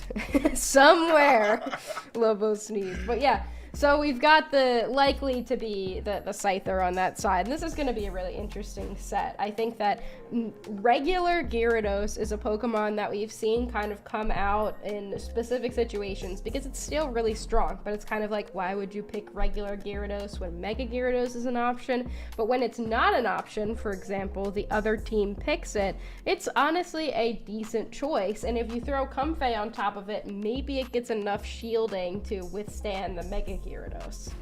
That's assuming that it is going to be some heals, because that's where you get the shields from, is on those heals. This Comfey could be absolutely a nasty piece of work and go with a Sweet Kiss. Gonna lull you in with the sweet scent of murder coming in. We're going in with the carnage of a KO. I wouldn't mind seeing a Sweet Kiss here, and it still gives some decent shields, but, for a lot of these picks on MTZ Esports, you kind of want everybody to be really close to you, so Sweet Kiss could be an option here. And in this bottom path, we do see Umbreon already getting some points, getting some secures here. Mew now trying to go away. We've got another little princess dress, the lightly colored princess dress this time for this Pokemon. Looking to throw out an Electro Ball, not going to be enough. The Miraidon will be able to get that secure. Yeah, huge KO coming in there from the Miraidon, but not able to find it. Great jukes and a dodge. Good use of poaching there from the Mew. Not able to quite get the evolution on that Vaporeon here. Huge scores coming in for MTZ Esports. Yeah, Fairy Wind on the Galarian Rapidash as well. It's the moveset that we don't see as often, just a couple little jumps, and it gets some knockups as well. But it got buffs, it got a series of buffs a while back, and it's a pretty solid moveset, so we'll see what they're going to end up doing with it here. And they are getting their shields taken down here. Fairy Wind going to have to try to make them run away. Vaporeon still just a little bit of an EV, while we have the mean look on this Umbreon, locking them down. Comfey sits on top of this Galarian Rapidash now, and it does seem to be the floral healing build. Yeah, I mean, listen, that kind of makes sense as well. I mean, you get the healing there that's going to be on that Rapidash. Once you get the upgrade for floral healing, you got a movement speed increase as well. What does Rapidash like? Movement. What does Miraidon hate? Rock Tomb. Crustle knows the weakness of Miraidon, looks to trap them in there once again, but this time Umbreon taking the hit. Gyarados on Gyarados in the top path, and the blue Gyarados is the one to get the KO. And, having two Gyarados online before you have the 850s is definitely going to be helpful here. And we do see now Rapidash trying to get away. The Scyther will take down the regular Gyarados. And, oh no, my mistake. It was Sweet Kiss on this Comfey. So trying to get everybody in so that the Fairy Wind can get some good knockups. Here comes Umbreon. Big Sweet Kiss provokes the Scyther into the mean look. That's a lot of disruption here from MTZ Esports. Scyther goes down. Supernova's already in danger here. This is a type of Rapidash that they're not used to seeing. Boom, there goes the Rapidash on top of that, using the Smart Strike to get on top of Pokemon there. Huge dashes coming in, Sweet Kiss coming in to bring people in, as well as Mean Look to help trap opponents there. MTZ really looking to set this Rapidash up. Yeah, as a speedster player, I've played quite a few games of Rapidash, and I just cannot seem to figure it out. It's such a skill-intensive Pokemon. Both move sets and any move combination that you can choose, so skill-intensive, and it's a specific play style that not a lot of players are very used to. So seeing it played so well right now by MTZ is definitely nothing to scoff at. Meanwhile, Supernova does secure the Registry on the bottom path. They want to look for an opportunity to score here. Big Unite move from the Scyther will take down Miraidon, but here comes the Cavalry. Stuck in the mean look, stuck in the Triad Blitz. Scyther stood no chance in the middle of a flex zone there. They just had to wait and accept their fate. Meanwhile, the rest of Supernova dunking points on the T1 pad. Mega Gyarados is here. Rapidash, watch out. Comfey's taken down. Route that looking there for the Miraidon here. Wait for the cooldowns of 150 to 128. That's a huge lead for the side of Supernova here, but the brawl is just endless, Husky. And here comes the Comfey now getting on top of the Gyarados. Big bounce into the Sweet Kiss. Will pull the Vaporeon back, and that's a double KO streak for the regular Gyarados. And now Comfey looking for a little bit of 6 points. They will be able to get back onto their home base here of this Gyarados. And now everybody jumping on top of this Tier 1 Goal Zone. Flowery Fields Forever comes out for this Comfey, and now Gyarados is going to have to back off. And everybody has moved back into this Tier Goal Zone, and one of my cats has once again jumped on top of my screen. I mean, listen, if you're not jumping on top of the screen, you're not a real cat. So it's good to hear that you have real cats there. But Vaporeon trying to go in with the flip turn, trying to cause a little disruption there. Nice vision that they're able to grab, but mean look there on the Scyther. Regidrago going to the Gyarados there as we have the Mega Gyarados coming out for the side of Supernova. 1, 2, 3 KOs found there for Supernova. Gyarados looking for its 5th. Boom, chopping down on the Miraidon, finally gets the hit. Yeah, Mega Gyarados looking really good. Regular Gyarados can't hold a candle to this thing right now, but can it get out of the Triad Blitz? Everybody is here, and it looks like it was going for a little too far, a little too close to the sun here, and Rapidash will be able to pick up that KO, but this Gyarados has given enough time for the rest of Supernova to take their second Registeel of the match. Huge Unite move there from Crustle the Rubble Rouser, and the regular Gyarados goes down once again. Scyther to follow here with a big Unite move. Green Illusion dive. They will jump in on the Miraidon as well. Everybody just trying to back up here. Supernova looking for a push. Right, Future Meteor Storm comes out, but it was only a light tap just to dissuade the Supernova from pushing too hard. 136 to 255. They are running away in points, but they're not quite that ahead on levels. Miraidon's going through as the Dragon Current comes out from regular Gyarados. They're jumping in. They don't have the Kofi with them, but they find the Scyther KO. Vaporeon goes for the flip turn just to escape, and they manage to do so.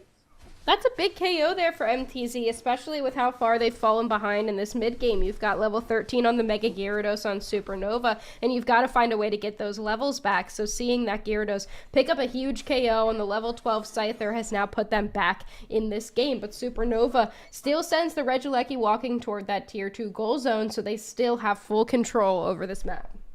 Yeah, now we're going to see Regieleki go down. Gyarados with Comfey there, going to be looking to grab the defense there, but the Dragon Current comes out. Mega Gyarados going up against regular Gyarados. Comfey got deleted. Gyarados all alone. Regieleki looking to connect, but Umbreon quickly comes to the defense. They're saying we can't let this go in, but it might just have to. Points coming in. The pad could break at any moment. Any sort of points can do it. There's the Scyther for a 30 over cap. 375 to 136 as KOs continue to rain down on MTZ Esports.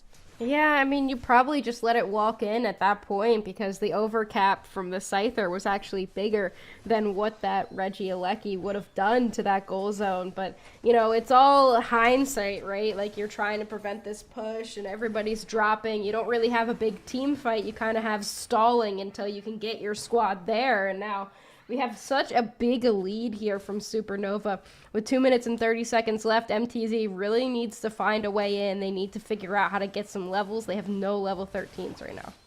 They're diving in there with their nice Rapidash. You go dive in right in there as well. We're looking for a pivot. We're not able to get it, so the Rapidash has to bounce back out. Wait for the cooldowns before they go in. It's Gyarados v Gyarados there, but Supernova also has to pull back because MTZ Esports was there. Meanwhile, Supernova was lacking HP. Oh, looks like we've got a little bit of a pause here, potentially a crash from one of these squads. So we're getting right to the good part here, and suddenly we've got ourselves a slight pause. But right now, both of these teams just kind of circling around that central area. And MTZ definitely behind. You can see, taking a look at these levels here, 3 level 14s on Supernova, 2 levels above the highest level on MTZ. This is going to be a dangerous fight for MTZ. It seems to be all coming up Supernova. Yeah, 136 to 375. MTZ Esports has to be the team that makes the first play. So how do you do it? Got to utilize your Triad Blitzes. Got to utilize those mean looks there. And trapping an opponent and taking them down is the way to go. But does it work effectively if the horde of Supernova collapses with you? Well, we're going to find out in 10 seconds there as we're about to get to the Groudon fight. Groudon comes in 6 seconds here, and MTZ Esports is taking a great position up in the top. We are going to see Gyarados tick into their level 13, which is going to be huge for them.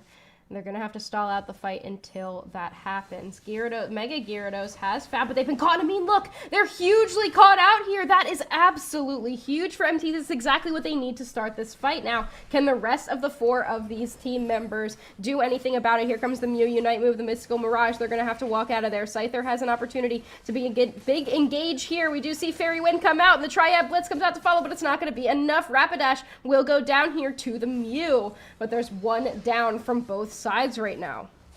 Yeah, we do see the Mega Gyarados come back with the Mega Evolution in the pocket. Our Suicune comes out. They're going for the secure. It's going to be Miraidon. Huge grab there for MTZ Esports as Supernova is left reeling. Mega Gyarados looking for the Miraidon. They're on the hunt, but the Gyarados is trying to sway them, trying to protect it, trying to do whatever. The main look from Umbreon just to me. 4 KO streak for MTZ.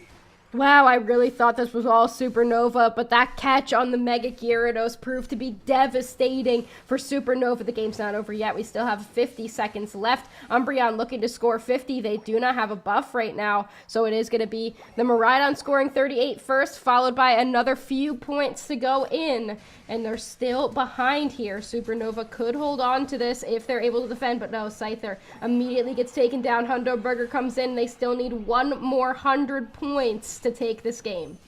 No Unite moves in the pocket now for the rest of Supernova. They have to defend this with everything they got. 382 to 375. MTZ Esports takes the lead, and there's not enough time and too much distance, Husky. So MTZ Esports will take game number 1. Wow, what a comeback there from MTZ. What a huge pick on that Mega Gyarados to start off that fight. And after a devastating game, honestly, for MTZ, they really brought it back. They found exactly the win condition that they needed to take that game number 1, and that's what we saw there. I don't think that Supernova knew how to respond in that moment. They saw Mega Gyarados get crowded, and not a single member of their team went up to help them. I don't think they were expecting every single member of MTZ to be there, but it was great capitalization from this team. And there we go, the final score of 542 to 375. MTZ gonna go up 1-0. Yeah, absolutely diabolical from MTZ to be able to turn that around. They proved the superiority of regular Gyarados over the Mega variant.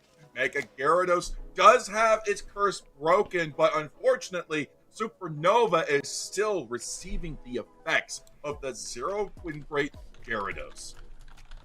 Yeah, that was absolutely insane. I mean, regular Gyarados being the one to come out on top here over the Mega Gyarados, the Pokemon that's banned constantly, and to see Armara be the one to set that up after being behind the entire game. They only went into that final fight at level 12, able to pull out 110,000 damage, as opposed to the Mega Gyarados, only 75,000. I mean, still, nothing to scoff at over there, but absolutely insane game here from MTZ. I just want to say, I think Haro is the real MVP of the side here for the MTZ Esports. The healing that they were able to output there, 82k damage there, but the mean looks, specifically the mean looks, is what saved the bacon for the side of MTZ Esports. And we're going to see here through the highlights as well, Husky. But right now, we're going to see a fantastic mean look right there, right off the get-go. Scyther locked in into a mean look. Yeah, that, looking at some of these highlights here, it just really looked like this was Supernova's game. Like the great engagements here from the Scyther, able to take down Miraidon there, jumps in on, multiple members, but, just Supernova doing so well the entire time. It seemed like at some point we see like the Rapidash and the Miraidon just fall so far behind that it seemed like almost impossible to come back. But as we always say, every game, not every game is winnable, but every game is throwable in Pokemon Unite.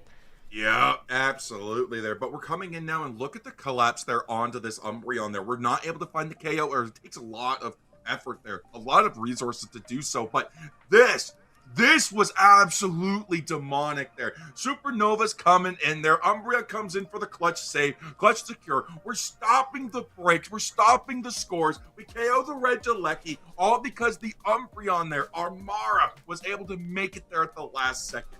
And there's that catch. Yeah, that was the catch. Yeah, that big catch, and then just sending everybody in. So look at this on the top. Look at where the Mean Look is, and the Gyarados as well. They catch the Vaporeon, so nobody can protect anyone else on their squad. Scyther, in a really good position, takes down the Rapidash, and they have a shot here. But look at this. Here comes the Crustle. No Unite move to speak of. The Gyarados jumps in, Charge Beam comes out, Gyarados stops the two. They're in a perfect line, Scyther and Mew, to try to get those secures, and then it's just not able to end up happening here. But it looks like we're going to jump right into to game number 2 draft. Listen, I love that. And already got the first 2 bands there. Mega Charizard, Mega Lucario. They already know they're not welcome in this game. Supernova, MTZ Esports does not like them, does not want them. Blastoise joining the trio. Yeah, Blastoise banned. Not surprising. Love that we're seeing Comfey banned.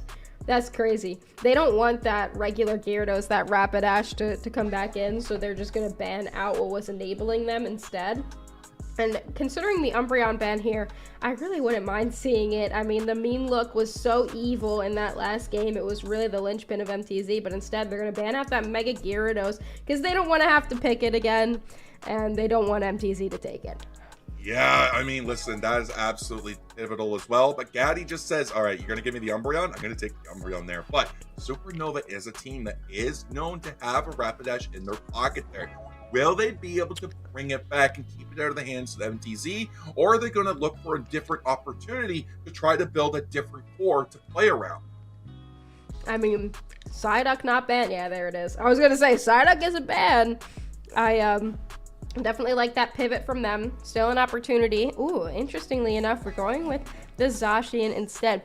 I thought for sure, you know, maybe we would get a Vaporeon. Maybe we would see the Crustle come back in. But no, it is going to be that Zacian. So instead, the Crustle goes over to the other side, and we're bringing back regular Gyarados again. Armara's like, yeah, ban out the Mega Gyarados. I'll take the regular one. That's fine by me. Yeah, but this time they're also bringing in the Crustle as well, the Umbreon Crustle combo. They're keeping it out of there, but Supernova says, you know what? Zacian as the secret sauce. Palma, secret sauce. You know what? Also the secret sauce. Galarian Rapidash. Get out of here. You ain't taking it back, MTZ. Yeah, I honestly don't think MTZ was going to want to take it there because Comfey is banned out, and a lot of their strategy revolved around that Comfey, and the Comfey sitting on top of the Galarian Rapidash, so I don't think they really care. Oh, but look at this. Considering double attackers here for MTZ Esports, we're going to lock in the Mewtwo Y, and we're also going to see that Glaceon. Ooh, yeah. See, listen, both of these Pokemon have moves that are able to lock on to the Rapidash, lock on to the Palma. Doesn't matter how far you go, these moves will follow you to the ends of the Pokemon world. Ooh, and look at this. Locking in that final pick. It's going to be the Mamoswine that we've been talking about. It's got the Vanguard Bell on, so it's going to have so much sustain. And the question is, will that Icicle Spear from the Glaceon be able to shred through the amount of healing that Supernova is going to have? The amount of sustain on things like Palmat, the Vanguard Bells, on the Psyduck and the Mamoswine. Is it going to be enough? I hope so. I mean, for the sake of MTZ Esports and Supernova, like, these teams have got to be enough. They have to. There's just no way around it that they can't be. So this is how it's got to go. This is how it's got to be. I'm excited for the Glaceon, though. Like I said, like, it's going to be lock-on moves. Ice Shard or the Freeze Dry coming in to lock down onto those targets with huge burst damage. I mean, Icy Wind would also be fun. I see the double cooldown moves there. So we got Shell Bow, and we have the it's not Excel Bracer, Drive Lens. So those also giving it a little bit of cooldown. And with Icy Wind, you need to have blue buff and you need to have cooldown items as well, so that you always have your Icy Wind up. With those two cooldown items, I could see us going with an Icy Wind here. Either way, Glaceon's really solid if it's not being constantly dove, but it is potentially dangerous into something like a Galarian Rapidash. Yeah, absolutely. There, Icy Wind is the move that I meant. I got confused by the Freeze Dry. I was like, there's a move Glaceon knows, but I got it wrong, of course, once more. But we are back into this game, game number 2. MTZ Esports, your purple team, sending that Eevee into the jungle, into the central path there. Oh my goodness. Well, we could be seeing them going for a little bit of an invasion here, but we're going to see them head over to the other side. We've got our second Eevee, the Glaceon, going for that central area, which leads me to believe that Icy Wind is very popular. That's definitely my move of choice. And look at this Umbreon. Nobody is any the wiser. We have Palmy just casually going onto the other side. I don't think anyone has realized that the Umbreon is there. They are going to be able to take that red buff, and they're going to scurry away with that X-Speed. Yeah, X-Speed comes out there. Those berries are going to be popping up here in a few seconds as well. Good HP to grab to come back on that as well. So this is going to be something that's interesting as well because MTZ Esports is keeping the pressure on in this bottom lane. Look at how much points are in the Dwebble. 17 points. They have secured so many Pokemon down in this bottom path. Oh, look what we saw. It is Icy Wind on that Glaceon, so they're going to be looking to charge that up, get to level 6 as soon as possible. Glaceon doesn't do much until level 6 when it's got its secondary move to really enable that first move. And Mewtwo Y looking to keep that pressure on the Mamoswine. We've got the Galarian Rapidash at the Pink Pony Club running away now because here comes the Icy Wind. Yeah, the snipe, the little dash into the snipe there. That's what you love to see. That Glaceon is just absolutely going to be razzling and dazzling everybody with the ice and the cool little Hollowware it's got dressed up in. Yeah, I remember when they gave us that nice battle pass and they were like, oh, we're going to get really good Hollowares for the battle pass instead of the secondary Holloware, and then they took it away. Yeah, I remember that too. Anyway, we've got the Mean Look coming down for this Umbreon, and they're going to jump into the Metal Claw and the Zacian. They can't really do much when they're trapped in a Mean Look. Those Icy Winds are hurting. Yeah, they are. Massive damage coming in as the Gyarados drops in on top of them. Level 4, but has the bounce with an Aqua Tail grab. What a huge change here from game number 1 there. We don't have the Dragon Breath. We have the Aqua Tail. Wasn't enough, though, as we get taken down. Supernova back on the Resurgence, trying to find the KO in the Mega Mewtwo Y, but Mega Mewtwo Y just too fast. Mean Look is absolutely devastating this Supernova team right now. Just trapping the Rapidash, trapping the Zacian, and then letting the Glaceon rain down tons of damage. And right now, Supernova doesn't really have a response to it. I mean, you've got Palmot at level 7, but they can't do much if they're trapped in a Mean Look, because who are they going to jump to? They're trapped. But so instead, Supernova love this pivot. They go to the bottom path. Instead, they try to deal with those Pokemon on their own. We see Glaceon get immediately taken down. As soon as Umbreon's not there, the Glaceon is free reign.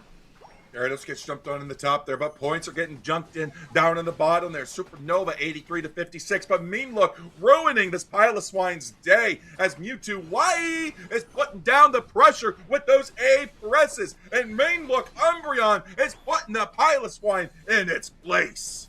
I mean, Mean Look, Rock Tomb, like, how much more awful can it be for this squad? Palmot does have a Unite move there. They do use it, the Zip Zap Volt something, and they're going to hit it, but they will only take down one as Mewtwo Y respawns in that central area, and Palmot now looking for the Glaceon, but they will be taking the damage. Rock Tomb will keep this Palmot at bay for now. Mean Look as well. Glaceon trying to get the secure. They will get it here. Huge Unite move. The ice stage comes down. The stage is set, but it's the basic attack to end up securing that objective. Yeah, here we go again. Glaceon narrowly missing out on that KO on the Rapidash as it has to flee from the fight to try to stay alive. Psyduck trying to put out a lot of pressure there, but 37 over here for the side of MTZ Esports. Completely different team from game number 1. They're trying to lock this game into a 2-0 series. Yeah, but I mean, we saw Supernova come out really far ahead in this mid-game as well in game number 1, and then the game was lost. So anything can happen here. Zacian somehow gets out of that Mean Look. Luckily, that berry was there for them to be able to survive that engagement. But look at this huge Rock Tomb. God, this Mean Look Rock Tomb combo is just devastating.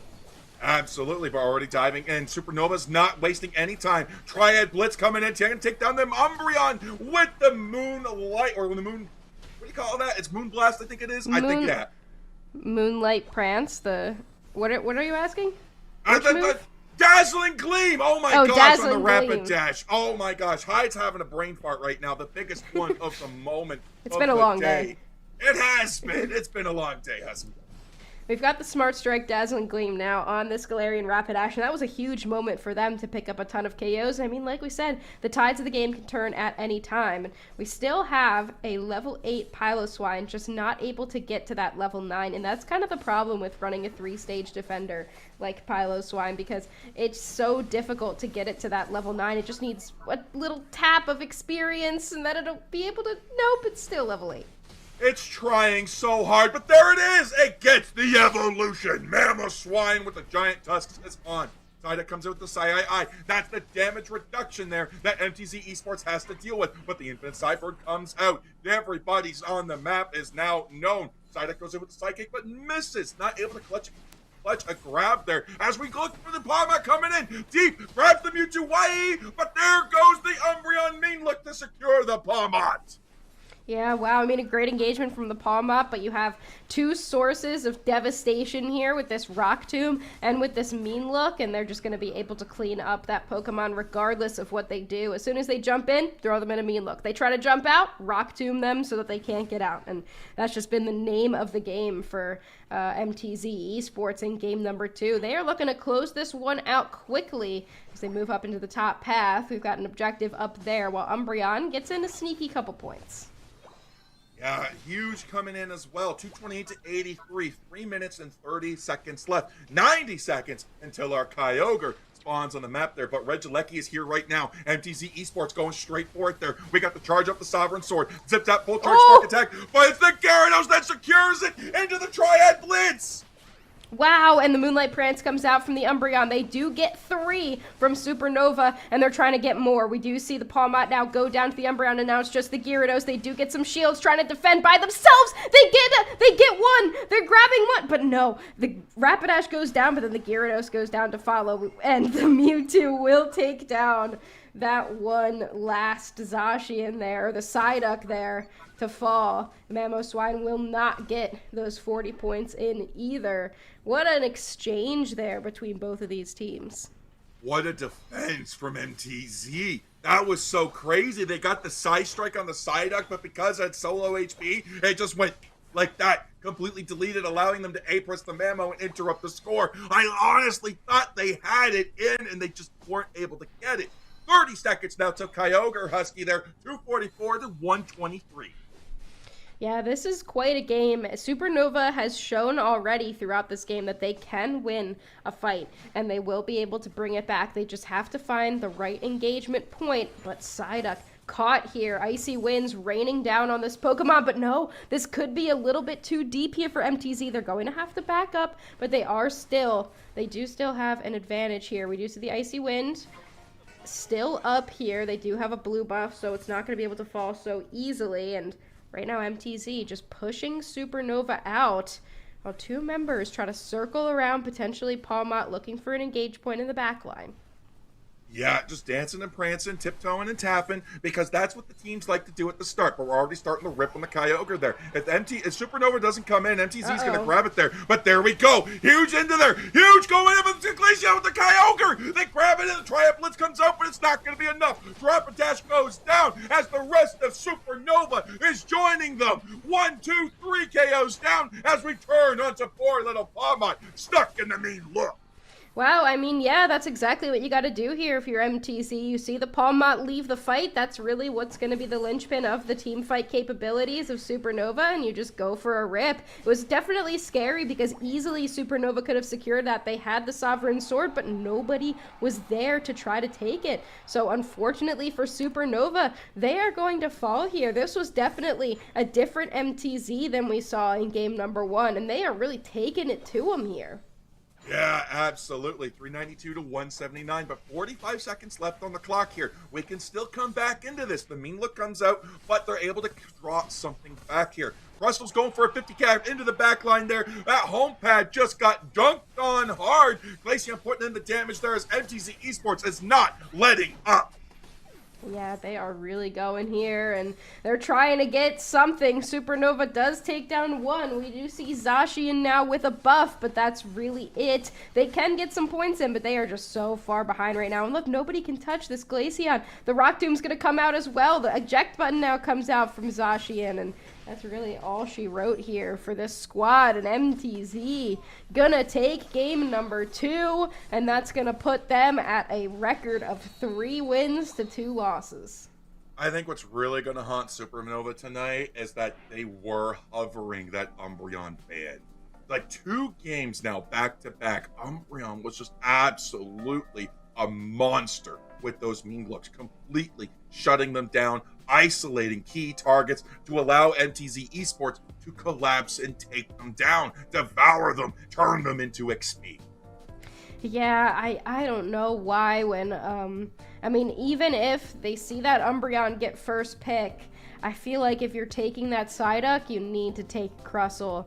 I don't know why we pick Zashi in there in that first pick slot. We need to take Crustle because that Rock Tomb and that Mean Look combo is just a thing of nightmares. Absolutely insane playing there from those two on MTZ Esports. And again, Armara with this regular Gyarados was doing fantastic, but I think our star of the show here, 9 KOs, 8 assists on Night on this Icy Wind Glaceon.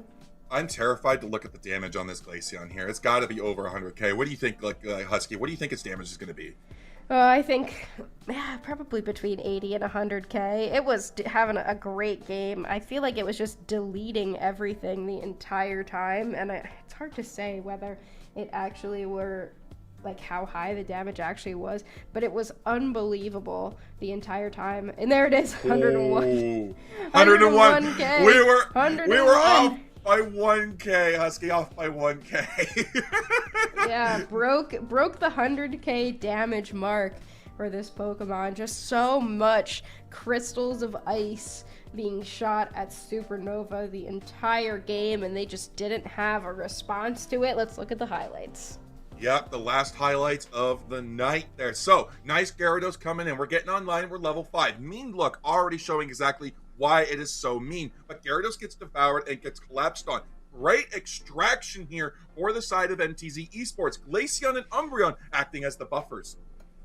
And we saw this here. The Pawmot tries to jump in on the Glaceon, just barely misses, and then the Mean Look traps them. Huge freeze dry for the Glaceon, ends up getting that secure. This could have been a completely different game if that freeze dry didn't end up securing, but it's just one of those things where like you don't expect it to happen, but you know, somehow your random move that's not even a secure move ends up getting a really important objective. And what's really important too is MTZ did not let the gas off the line at all. We have Rapidash coming in trying to pick up the Umbreon, and they do. 1, 2, 3 down. It's Gyarados in a Dreams. The Dragon Current comes out, picks up the KO on the Pawmot with the Crustle, who's running a Rocky Helmet, by the way, folks. Yeah, you didn't think you caught that, but it is. Rubble Rouser with the Rocky Helmet. That reflect damage was insane.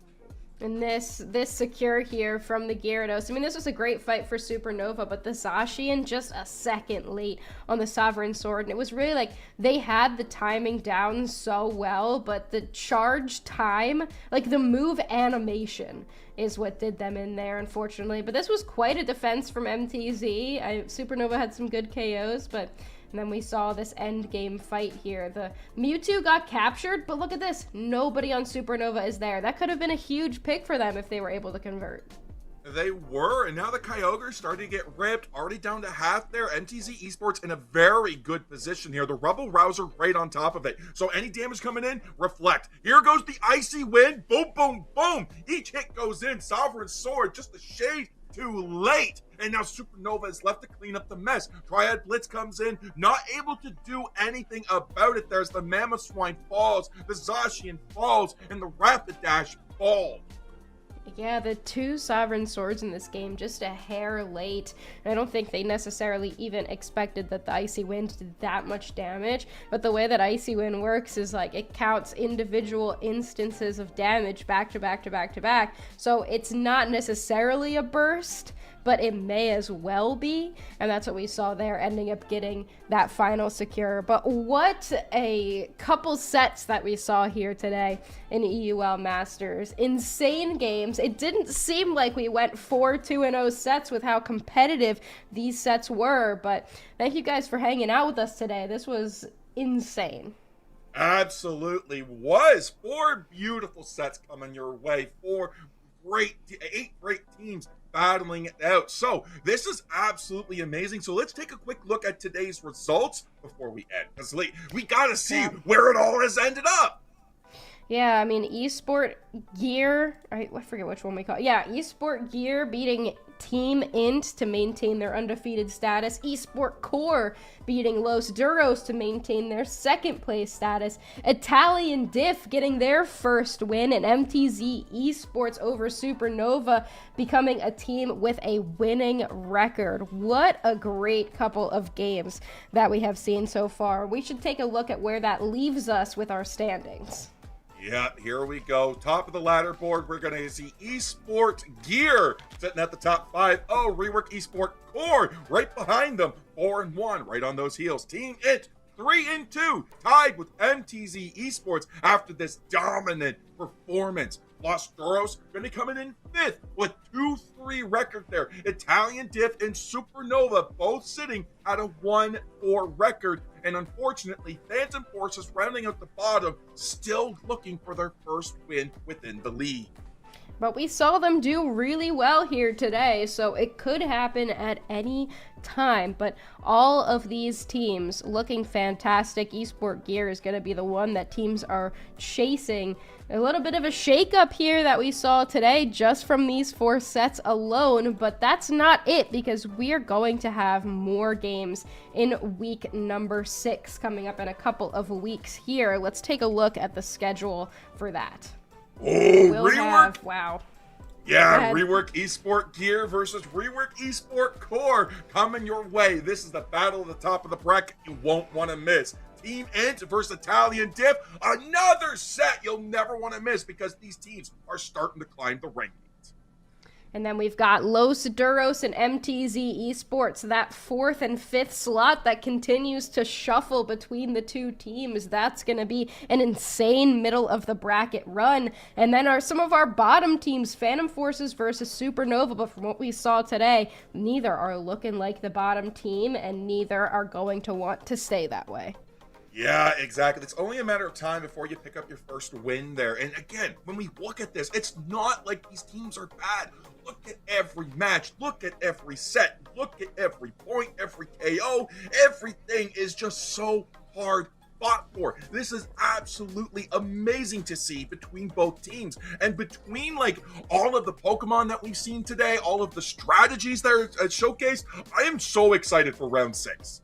This is going to be a great couple of weeks. I'm honestly upset that we have to wait a couple of weeks to see it, but we'll be okay. We've got some stuff in between that we'll have plenty to do. All right, let's get our shout outs for the end of the stream here. Our lovely observers, Shiv and Rosander, working the Magnemite cameras. Of course, our producer, Shivam, always, rocking 2 tournaments in one day. Ridiculous. And of course, Jonathan, to you, rocking 2 tournaments in one day. I'm exhausted just from these 4 sets, but insane work from everybody involved as always. And of course, thanks to Ghatlue, we're streaming this on his channel, and he's been a great supporter of the Unity Clash stuff that we do out here. And of course, shout out to Dio Eva for putting together all those stats that we see a lot, the graphics team. We're doing a lot of stuff over here, so continue to support us, keep the grassroots scene going. We know that Unite kind of is in a weird spot right now, but it truly is the fans and the people watching that really keep us going. And a huge shout out to you, Husky, for keeping me awake this entire time. Oh my gosh. We feed off each other, and it's so great to see. I love casting with you every single time, every single day that we're able to do it. So absolutely amazing, and always a blast to have you with us. But folks, that's all we got for today. Thank you for watching. Thank you for listening. I hope you enjoyed, and we'll see you guys next time.